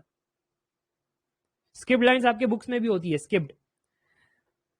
तो यहां पर बसंत कहते हैं C, time is up, correct Basant, C is correct. तो सबसे पहले तो ये नॉन कोप्लेनार है, यश बिल्कुल ठीक कह रहे, क्योंकि अगर एक प्लेन में है तो आइदर वो इंटरसेक्ट करते हैं या वो पैरेलल है, ठीक है, दो बात तो होती है। तो ये कह रहे दोनों बात नहीं हो रही है, तो वो एक प्लेन में तो नहीं है, non coplanar make sense. But फिर आगे वो कैसी लाइन है, वो स्क्यू लाइन्स है, ऐसी स्पेशल लाइनों को स्क्यू लाइन कहा जाता है, ठीक है। तो ऑप्शन सी बिल्कुल ठीक है। चलिए आगे लेकर चलता हूं, अगला सवाल आपके स्क्रीन के सामने ये रहा।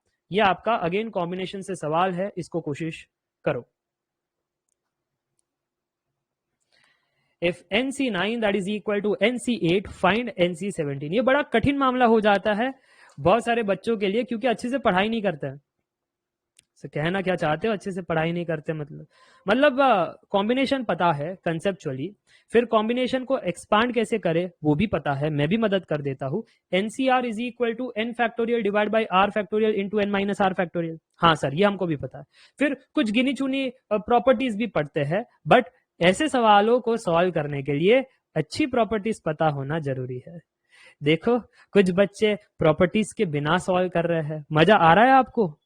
तो एक बार कमेंट करके बता दो, बहुत मजा आ रहा है सर जी, बिल्कुल कतई जहर है सर जी। बॉम्बे को ही कह रहा है, other students, other students. So time is up. जो यहाँ पर बॉम्बे कह रहे हैं वो गलत है, जो ए कह रहे हैं वो गलत है। The right answer is C. ये एक स्टेप में बनता है। कैसे? एक तो मेथड है, आप स्टैंडर्ड मेथड से एक्सपांशन करो, एक्सपांशन ऑफ एनसीआर, जो मैं नहीं करने वाला। मेथड टू है प्रॉपर्टी, जो मैं करने वाला हूं। सर क्या है प्रॉपर्टी? प्रॉपर्टी ये है कि इफ आपके पास है एनसीआर जो बराबर है एनसीपी, देखो दोनों का बेस अलग था और यहां पर ऊपर सेम था, तो nCr is equal to nCp, ये आपके पास है।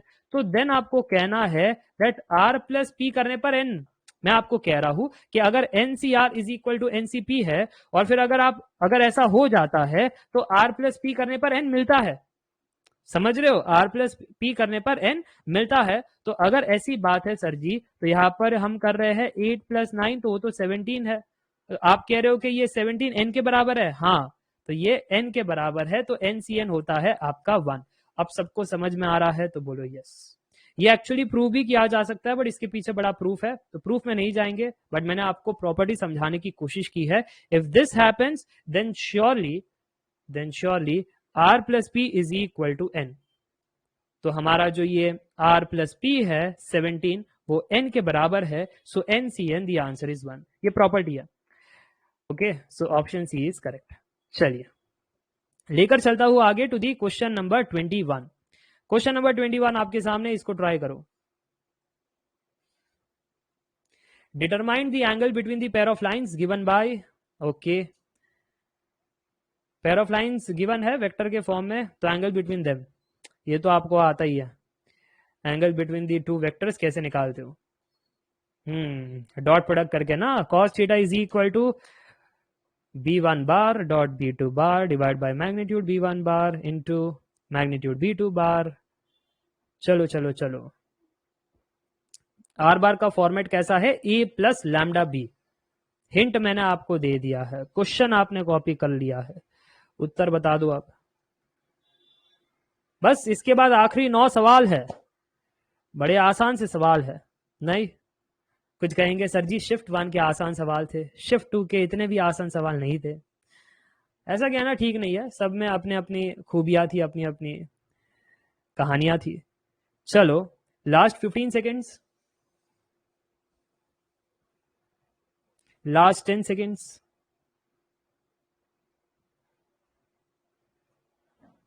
सिंह ने कहा है कैलकट्टा, वेरी गुड सिंह। यहाँ पर कैलकट्टा बिल्कुल गलत जवाब है ना, कैलकट्टा कतई गलत जवाब है। The right answer is Bombay. ऐसा क्यों? क्योंकि मैंने अभी कहा था कैसे कंपेयर करना है, याद रखना r bar is equal to A bar plus lambda b bar. तो क्या मैं कह सकता हूं ये हमारा B1 हो गया, ये हमारा B2 हो गया। सर आपको चाहिए एंगल चाहिए, तो एंगल हमारा होता है theta is equal to cos inverse B1 bar dot B2 bar divide by magnitude B1 into magnitude B2 bar. ठीक है जी। तो अगर आप इसको सॉल्व कर लेते हो तो कितना आ रहा है, cos inverse of B1 bar dot B2 bar, coefficients multiply करते हुए ऐड करना है sir. 12 plus 4 plus 3, 12 plus 4 plus 3 19 divide by, मैं लिख देता हूं यहां पर 12 plus 4 plus 3 divide by square root 4 plus 4 plus 1 sir square root 9, square root 9। Next sir square root 36 plus 4 plus 9 sir square root 49 हो गया। क्या मैं कह सकता हूं कॉस इनवर्स 19 बटा 21, is it correct? Is it correct? Cos inverse 19 बटा 3 into 7 21। ठीक है, तो ये आपका बॉम्बे सही हो गया। इजी सवाल था, बहुत ही इजी सवाल। कठिन सवाल अगर आपको चाहिए तो कुछ ऐसे ट्राई करो, ट्रिग्नोमेट्री के सवाल। क्वेश्चन नंबर 22, 1 मिनट में आपको दे रहा हूं। सिंह कह रहे सर कैलकुलेशन में गलती हो गई। हड़बड़ी में जाओगे तो कैलकुलेशन गलत करोगे ही, आराम आराम से करो।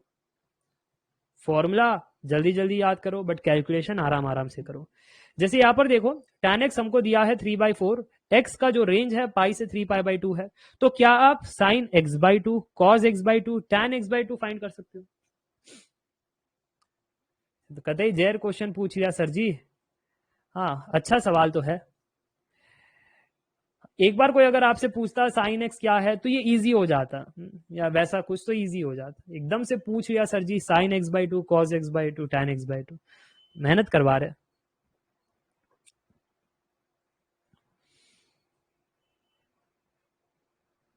ट्रिक विक नहीं चलेगी, यहाँ पर सॉल्व तो करना ही पड़ेगा। फॉर्मेट देखो, साइन पॉजिटिव कॉस नेगेटिव और टैन नेगेटिव। तो यहाँ पर आपका बेसिक फॉर्मेटिंग काम नहीं आएगा, कैलकुलेशन ही काम आएगा।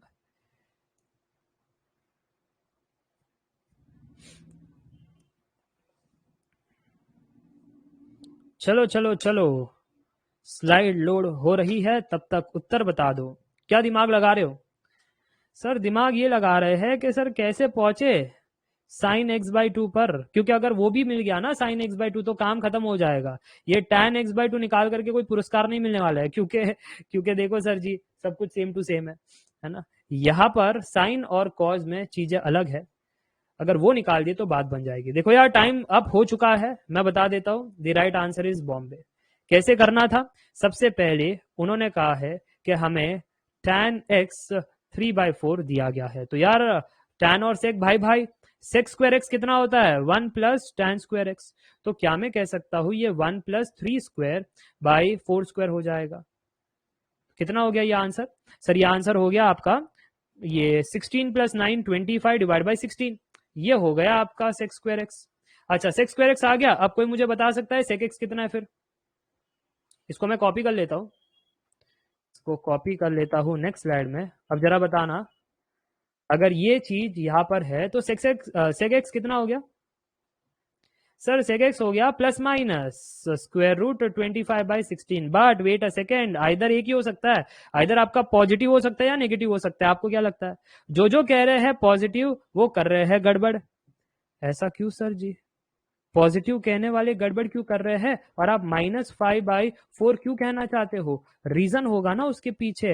हाँ रीजन है, ये जो आपका है वो सेक एक्स है। सेक एक्स कहां पर है सर? एक्स हमारा पाई से 3π/2 है। कहां पर आया? पाई से 3π/2। सर अगर आप क्वाड्रेंट वाइज कहो तो पाई हमारा यहाँ पर 3π/2 यहाँ पर, सो पाई से 3π/2। सर हम तो थर्ड क्वाड्रेंट में, थर्ड क्वाड्रेंट में कौन होता है पॉजिटिव? सिर्फ टैन और कॉट पॉजिटिव होते हैं, बाकी सारे के सारे नेगेटिव होते हैं। देखो अब समझ में आ रही है बातें, कहां पर हुई थी गड़बड़, क्यों नहीं आ रहा था उत्तर? हाँ तो यहाँ पर कहना है ये थर्ड क्वाड्रेंट है, इसलिए इसको नेगेटिव बनना पड़ेगा। अगर ये सेक एक्स नेगेटिव है तो हम कह सकते हैं सर इससे तो कॉज निकाल सकते हैं फिर, क्योंकि कॉज एक्स जस्ट होता है 1/6 सेक एक्स, तो कितना आ गया रेसिप्रोकल -4/5। अच्छा अब सर अब हमको कहना पड़ेगा कि कहीं कहीं से भी हम साइन निकाल दे। साइन कैसे निकालोगे?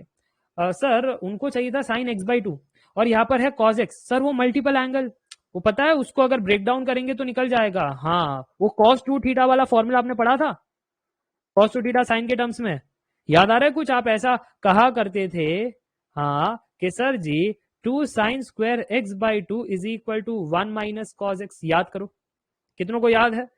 ट्रिग्नोमेट्री की लिस्ट मैंने अपने इंजीनियरिंग मैथमेटिक्स में दी भी है और आपको यहाँ पर पीडीएफ में भी मिल रहा होगा एनसीईआरटी में। Relationship between sine cos and tan. So 2 sine square x/2 that is equal to 1 minus cos x. Sir cos x हमारे सामने ही है यहाँ पर, कितना है जी -4/5। तो राइट हैंड साइड ओवरऑल हमारा बन जाता है 9/5। ये बन गया सर जी। अब अगर मैं ध्यान से देखूं तो साइन स्क्वायर x/2 ये 2 जाएगा हमारा डिनोमिनेटर में और बन जाएगा 9/10। 9/10। अब सर जी वापस से दुविधा है, क्या कहे साइन x/2 को? Plus minus square root 9/10। Positive कहे या नेगेटिव? पॉजिटिव कहे या नेगेटिव? एनीबडी?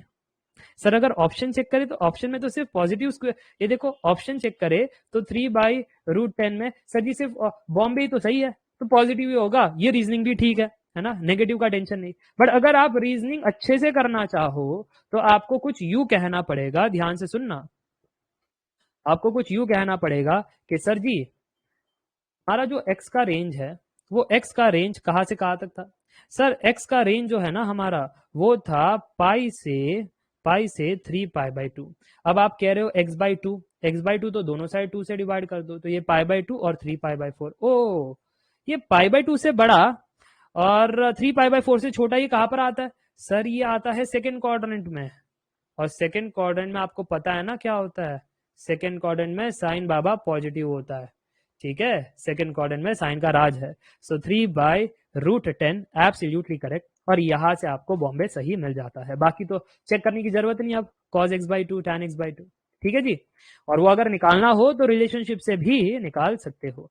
चलिए आगे लेकर चलता हूं, अगला सवाल हमारे स्क्रीन के सामने ये रहा, क्वेश्चन नंबर 23। इसको निपटा दो, ये बहुत ही मस्त सवाल है, जल्दी से निपट जाएगा 1 मिनट के अंदर, 30 सेकंड्स के अंदर निपट जाएगा। अगेन ट्रिग्नोमेट्री में बहुत सारे सवाल पूछे जा रहे हैं, ये सवाल आप तभी बना पाओगे जब आपके रिलेशनशिप कंसेप्ट स्ट्रांग है और एट दी एंड ट्रिग्नोमेट्री में फॉर्मूला है। एक तो कंसेप्ट ये है कि आपको वो ASTC वाला रूल पता होना चाहिए, first second third fourth quadrant में कौन पॉजिटिव नेगेटिव। दूसरा आपको रिलेशनशिप के फॉर्मूलास पता होने चाहिए, और तीसरा आपको टेबल्स पता होना चाहिए, sin 30 cos 30 tan 45 सब कैसे है। अच्छा सिंह कह रहा है सी, गौरव कह रहे हैं बॉम्बे, विघ्नेश कह रहे हैं कैलकट्टा। तो ये जो बॉम्बे कह रहे हैं ना गौरव, गलत कह रहे हैं। अच्छा जो कैलकट्टा कह रहे हैं बताना जरा कैसे किया। अब ये मत कहना सर हमने है ना वो केशियो का कैलकुलेटर बगल में ही रखा है, ये चीटिंग मत किया करो। AIATC में नहीं मिलेगा कोई कैलकुलेटर वैल्कुलेटर। कंसेप्ट बताओ क्या यूज किया टेक्निक? कुछ तो टेक्निक यूज किया ही होगा। चलो सो 3 2 1 कैलकट्टा बिल्कुल ठीक है। रीजन बिंग रिलेशनशिप है सर जी। कौन सी रिलेशनशिप है सर? जब आप कहो tan x/2 तो ये होता है 1 minus cos x divide by sign x। Yes therefore अब अगर मैं सवाल को देखूं तो π/8 को क्या मैं π/4/2 कह सकता हूं? हाँ सर जी। तो x की वैल्यू कितनी हो गई? π/4। देखा मैजिक? अब मैं कहूंगा 1 minus cos π/4 divide by sine π/4। Sir cos π/4 1/√2, sine π/4 1/√2। Sir ji √2 से मल्टीप्लाई कर दो through out numerator and denominator, then the final answer is √2 - 1। Done and dusted. सभी को समझ में आ गया तो एक बार कमेंट करके बता दो हाँ। अरे ये क्या हो गया, हम तो सोल्यूशन आगे भेजना चाहते थे। चेक करो समझ में आ गया? क्यों कैलकट्टा सही है, देखा?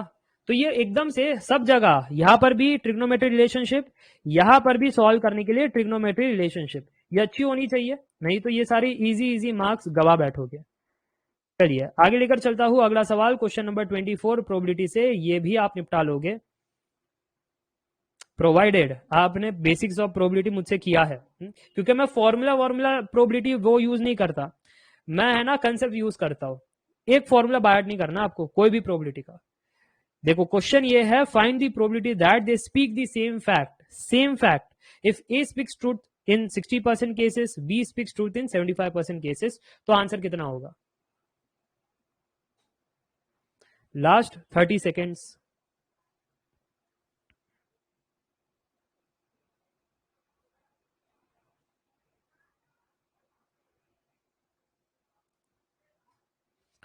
Okay, last 20 seconds.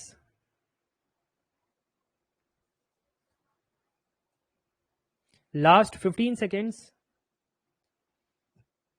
Answer match नहीं हो रहा है, होता है ऐसा क्योंकि आप क्वेश्चन को समझ नहीं पा रहे हो। क्वेश्चन गहरी बात कहना चाहता है, तुम समझ नहीं पा रहे हो। 3, 2, 1, मैं बताता हूं why the answer was Bombay. देखो, सबसे पहले तो गिवन डेटा कहता है कि ए सच्चाई है, ए सत्य बोलता है 60%। 60% यानी 0.6 प्रोबेबिलिटी, परसेंट यानी divide by 100, so 60 by 100 is 0.6। B सत्य बोलता है, probability that B speaks the truth 75%, probability के टर्म्स में 0.75। अब वो कह रहे हैं कि probability that both the player speak the same fact. Same fact का अर्थ क्या है? सच बोलना या झूठ बोलना, कुछ भी हो सकता है ना। सेम फैक्ट यानी दोनों साथ में सच भी बोल रहे हैं या फिर दोनों साथ में झूठ भी बोलते हैं, तो ये दोनों सिनेरियो।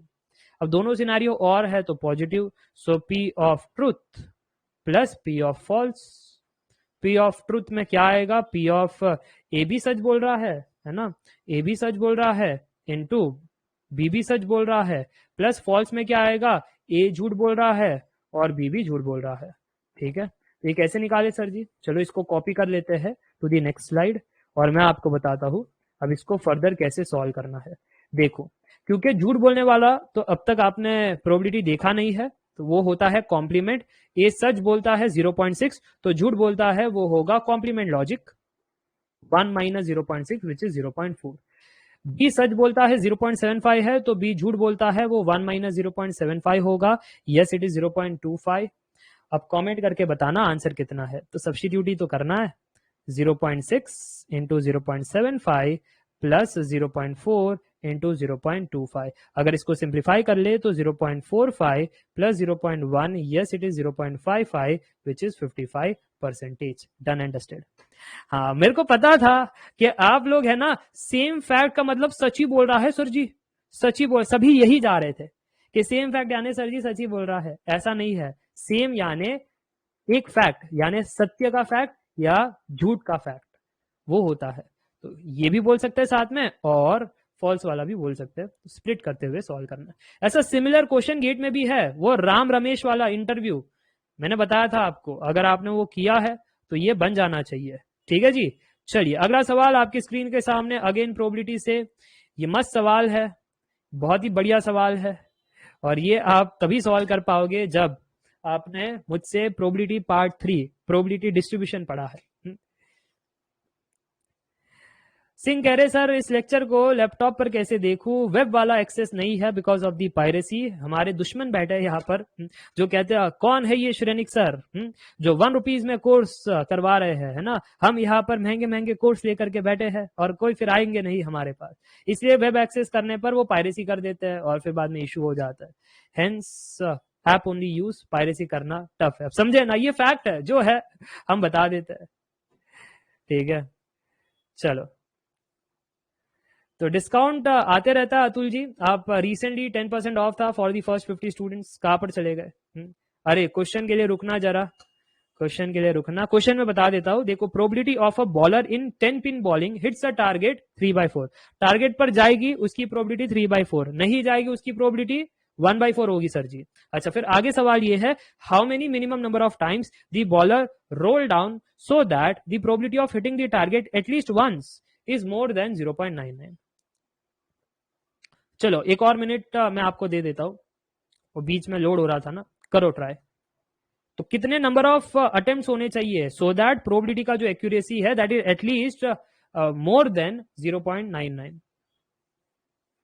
ठीक है,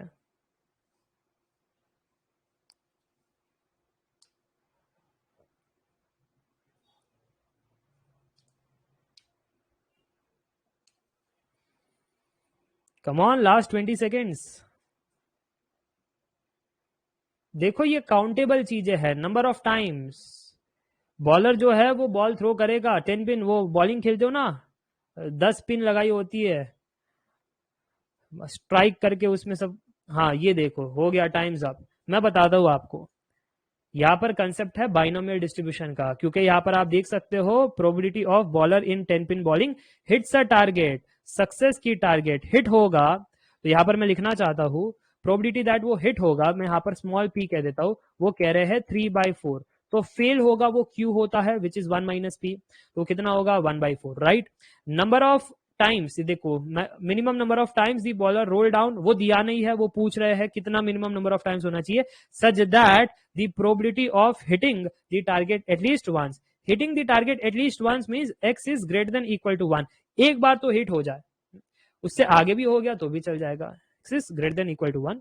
उसकी प्रोबेबिलिटी कितना है, probability of hitting the target at least 1 is more than 0.99. ये था आपका गिवन डेटा। एक बार ये गिवन डेटा समझ गए, चीजें को समझ गए कि हाँ सर जी ये तो हमारा बाइनोमियल डिस्ट्रीब्यूशन का सवाल है, तो बाइनोमियल डिस्ट्रीब्यूशन का फॉर्मूला यूज करते हुए आंसर हम बता सकते हैं। आंसर कुछ यू होगा, सर ये एटलीस्ट वाले को आप है ना हमेशा कॉम्प्लीमेंट से सुलझाते हो, तो मैं अभी भी वही करूंगा। कॉम्प्लीमेंट यानी 1 minus P of x is less than 1, x is less than 1 यानी कितना, एक्स इज इक्वल टू 0, क्योंकि बाइनोमियल की मिनिमम एक्स की वैल्यू 0 ही होती है, नेगेशन में जाती नहीं एक्स। अच्छा, so that is greater than 0.99, so 1 minus binomial distribution का जो फॉर्मूला है वो है एन सी एक्स, फिर P जो है वो है 3/4 the whole power x, Q जो हमारा है वो है 1/4 the whole power n minus X, ठीक है जी, and that is greater than 0.99। खुशी की बात ये है कि ये वाला टर्म 1 है, ये वाला टर्म भी 1 है, सिर्फ ये वाला टर्म बच गया है, तो कैलकुलेशन में अब हमारा इक्वेशन दिखाई पड़ रहा है कुछ इस प्रकार, 1 minus 1/4 the whole power n that is greater than 0.99। सुलझाना पड़ेगा जी, सुलझाना पड़ेगा और उत्तर कहना पड़ेगा, जैसे जैसे इसको यहां पर, इसको यहां पर, तो 1 minus 0.99 that is greater than 1/4 the whole power n है। ये शायद आपको 4 दिखाई दे रहा होगा बट ये n है। अच्छा तो ये कितना होता है अब, सर जी ये हो जाएगा आपका 0.01 that is greater than 1/4 the whole power n। तो आप वापस से रीअरेंजमेंट करो, तो 4n ग्रेटर होना चाहिए 1/0.01 से, तो क्या मैं कह सकता हूं 4n is greater than 10 to the power 2 यानी 100। Sir 4n is greater then 100, ये कब संभव है, n को 1 रखने पर तो 4 होता है, n को 2 रखने पर तो 16 होता है, n को 3 रखने पर कितना होता है सर 64 होता है, n को 4 रखने पर 256, तो n को 3 रखने पर तो नहीं चलेगा क्योंकि 64 होता है। हाँ एटलीस्ट n को अगर आप 4 रखो तो 4 टू दी पावर 4 256 बनता है, जो ग्रेटर है 100 से, मेक सेंस, तो एटलीस्ट 4 तो होना ही चाहिए। अब सबको समझ में आया तो बोलो yes. n is equal to 4 रखने पर 4 टू दी पावर 4 256 होता है which is greater then 100, therefore at least 4 होना ही चाहिए 4 times, okay, he must fire at least 4 times he should attempt और he should fire। चलो तो यहां पर जो कह रहे थे दैट दिल्ली जो है वो बिल्कुल ठीक है। बहुत ही कॉमन फेमस सवाल है जो बाइनोमियल डिस्ट्रीब्यूशन में आता ही है, तो ये सवाल आपको पता होना चाहिए, एक यूनिक सेट ऑफ सवाल है जिसमें एक ये आता ही है, ठीक है। चलिए आगे लेकर चलता हूं अगला सवाल। अब कितने सवाल बचे हैं सर जी, काफी सवाल बचे यार, टेंशन क्यों लेते हो। ये लो अगला सवाल आपके सामने प्रोबेबिलिटी से जो झटपट ये है ना, ये क्वेश्चन आइदर आप निपटाओगे या आप निपट जाओगे। मैं चेक करना चाहता हूं कितने लोग ये क्वेश्चन से निपट जाते हैं। ये संभव है ये ढेर कर दे आपको पहली अटेम्प्ट में, बट देखते हैं विच of the following is incorrect if E and F R independent. देखो इनकरेक्ट स्टेटमेंट पूछ रहे हैं और ऊपर से कह भी रहे हैं क्या E and F R independent. Basics of probability का सवाल है, ट्राई दिस। कुछ बच्चे कहेंगे सर सारे के सारे तो ठीक ही लग रहे हैं ABCD से, गलत है इनका, मार्क्स टू ऑल होना चाहिए, नहीं मार्क्स टू ऑल नहीं है तो सही कोई ना कोई ऑप्शन सही खोजो। देखो बॉम्बे तो गलत ही है ऑप्शन, क्योंकि इंडिपेंडेंट है तो इंटरसेक्शन मल्टीप्लीकेशन होता है, तो स्टेटमेंट तो सही है, वो तो इनकरेक्ट स्टेटमेंट मांग रहे थे, बॉम्बे का तो स्टेटमेंट सही है, ऑप्शन गलत हो गया। बचा ACD, उस पर सोचो, स्लाइड लोड हो रही है जरा वेट करो बट सोचो क्या है कैच, इस क्वेश्चन में क्या है कैच?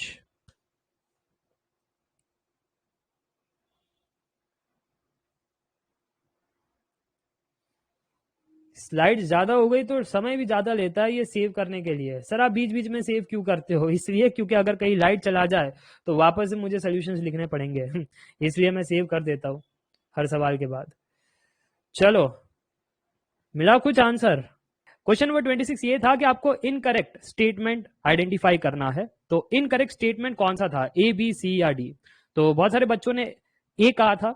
ए बिल्कुल ठीक है। ऐसा इसलिए क्योंकि सबसे पहले तो चेक कर लेते हैं कि पी ऑफ एफ ओवर ई कैसे फाइंड करना है। तो मैंने आपको बताया था it is P of F intersection E divide by P of E. Intersection multiplication में कन्वर्ट हो जाता है क्योंकि हम इंडिपेंडेंट इवेंट से डील कर रहे हैं and therefore sir ji P of E numerator denominator से कैंसिल हो जाता है। Yes okay. तो क्या बच रहा है यहाँ पर? सर जी जस्ट बचता है P of F. But note करना ये जो आपने कैंसिलेशन किया है पी ऑफ ई का, since you are taking into consideration के पी ऑफ ई जो है वो नॉट इक्वल टू जीरो है, इसलिए तो कैंसिल हो रहा है। अगर जीरो के बराबर होता तो जीरो बाय जीरो कैसे कैंसिल करते भला? हाँ तो सर जी ये है। सो पी ऑफ एफ ओवर ई कैसा आ रहा है? पी ऑफ एफ के बराबर आ रहा है। वही अगर हम चेक करें तो ये स्टेटमेंट तो वही कहना चाहता है, तो फिर वो तो इनकरेक्ट स्टेटमेंट मांग रहे थे। तो सर जी आपने कैसे कह दिया ऑप्शन ए जो है वो इनकरेक्ट स्टेटमेंट है? ऑप्शन ए इनकरेक्ट यहां से नहीं, इनकरेक्ट यहां से है। ध्यान से सुनना, उन्होंने क्या कहा है, where P of E comma P of F both are not equal to zero. ऐसे कैसे यार? पी ऑफ एफ तो कुछ भी हो सकता है, जीरो होना है तो जीरो हो जाओ, नॉट जीरो होना है तो नॉट जीरो हो जाओ, तुम पर थोड़ी ना कोई रोक टोक है। हाँ सर जी, इसलिए ये जो है ना ये गड़बड़ वाला पॉइंट था, therefore that option is incorrect. बाकी ऑप्शन बी जो है स्टेटमेंट सही है, स्टेटमेंट सही है इसलिए इनकरेक्ट कह नहीं सकते, इंटरसेक्शन मल्टीप्लिकेशन में हो रहा है। ठीक है, ऑप्शन सी में भी स्टेटमेंट सही है। इंडिपेंडेंट में पास्ट का कोई मैटर नहीं करता है तो ये पी ऑफ ई ही बाहर निकल आता है, और वो जो पास्ट का मैटर नहीं करता है क्योंकि वो कैंसिलेशन में जाता है, इसलिए पी ऑफ एफ जो है denominator that should not be equal to zero. Similarly D में ये स्टेटमेंट सही है क्योंकि एफ यहां पर निकल करके आता है और डिनोमिनेटर वाला इवेंट उसका प्रोबेबिलिटी जीरो नहीं होना चाहिए। तो ये था इसके पीछे का रीजन। तो चलिए अब आगे लेकर चलता हूं, क्वेश्चन नंबर 27 के बारे में बात करते हैं।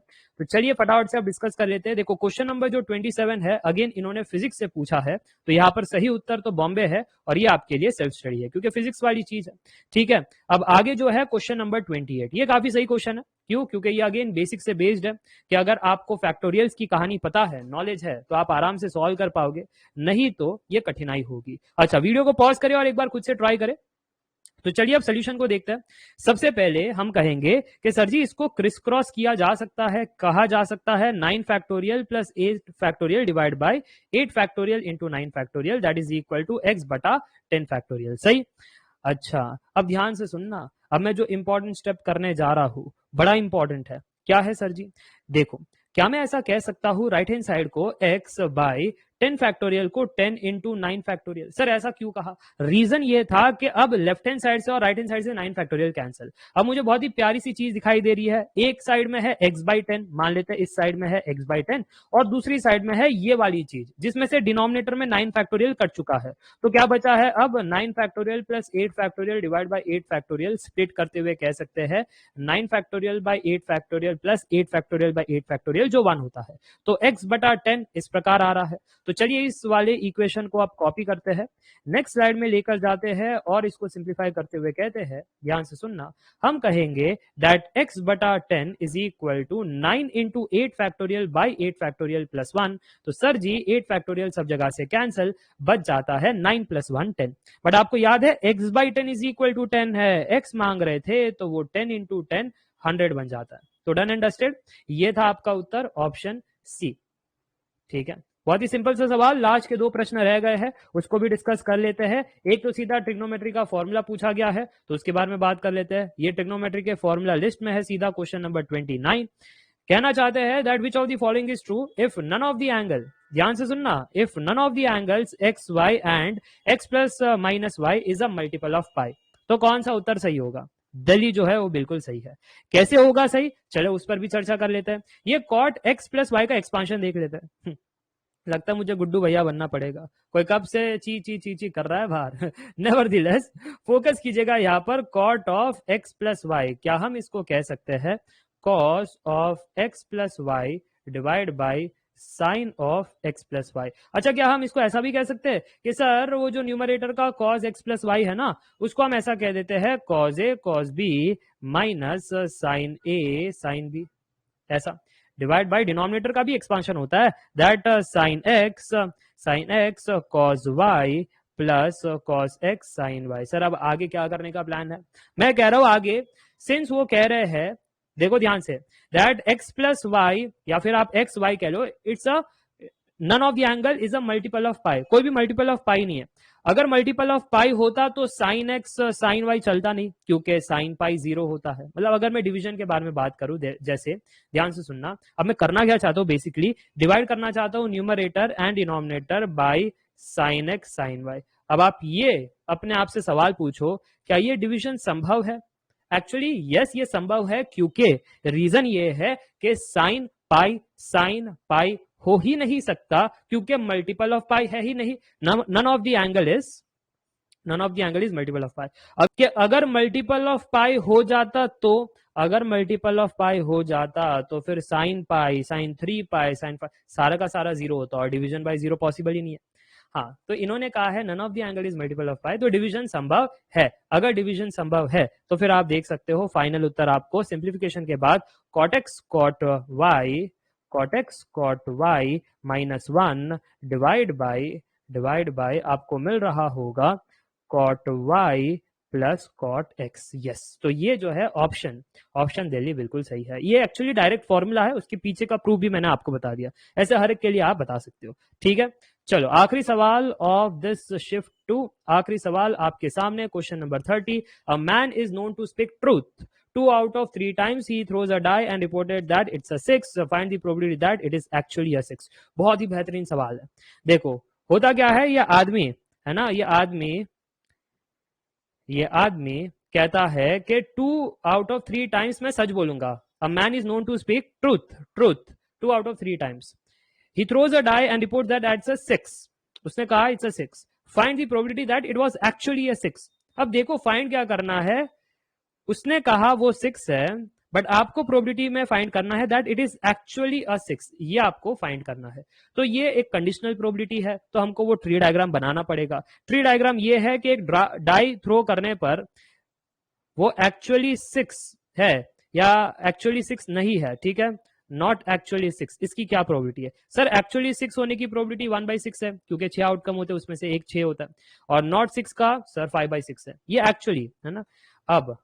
अब एज पर दी मैन अगर उस हिसाब से बात करें तो एक्चुअली 6 आया था, बट आदमी ने उसको 6 बोला है ना, तो ये सच बोला उसने, एक्चुअली 6 था, उसने 6 ही बोला तो सच बोला है। He speaks truth 2 out of 3 times, तो प्रोबेबिलिटी है 2 out of 3।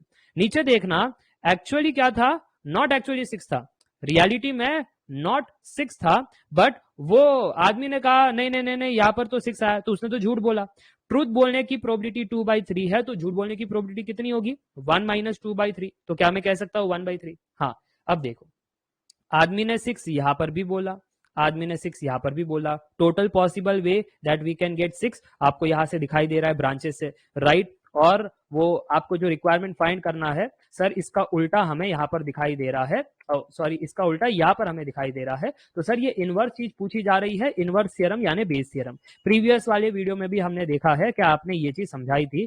So probability of actually 6/6, इसका बेस थ्योरम कैसे एक्सपांड करते हैं, मैंने ट्रिक भी दिया था। इसका रेसिप्रोकल इवेंट करो और यहां पर लिखो, और उसके बाद डिनोमिनेटर वाली इवेंट की प्रोबेबिलिटी आगे मल्टीप्लाई करो, और नीचे क्या आता है कंप्लीट डिनोमिनेटर में total probability of what, actual 6 या 6।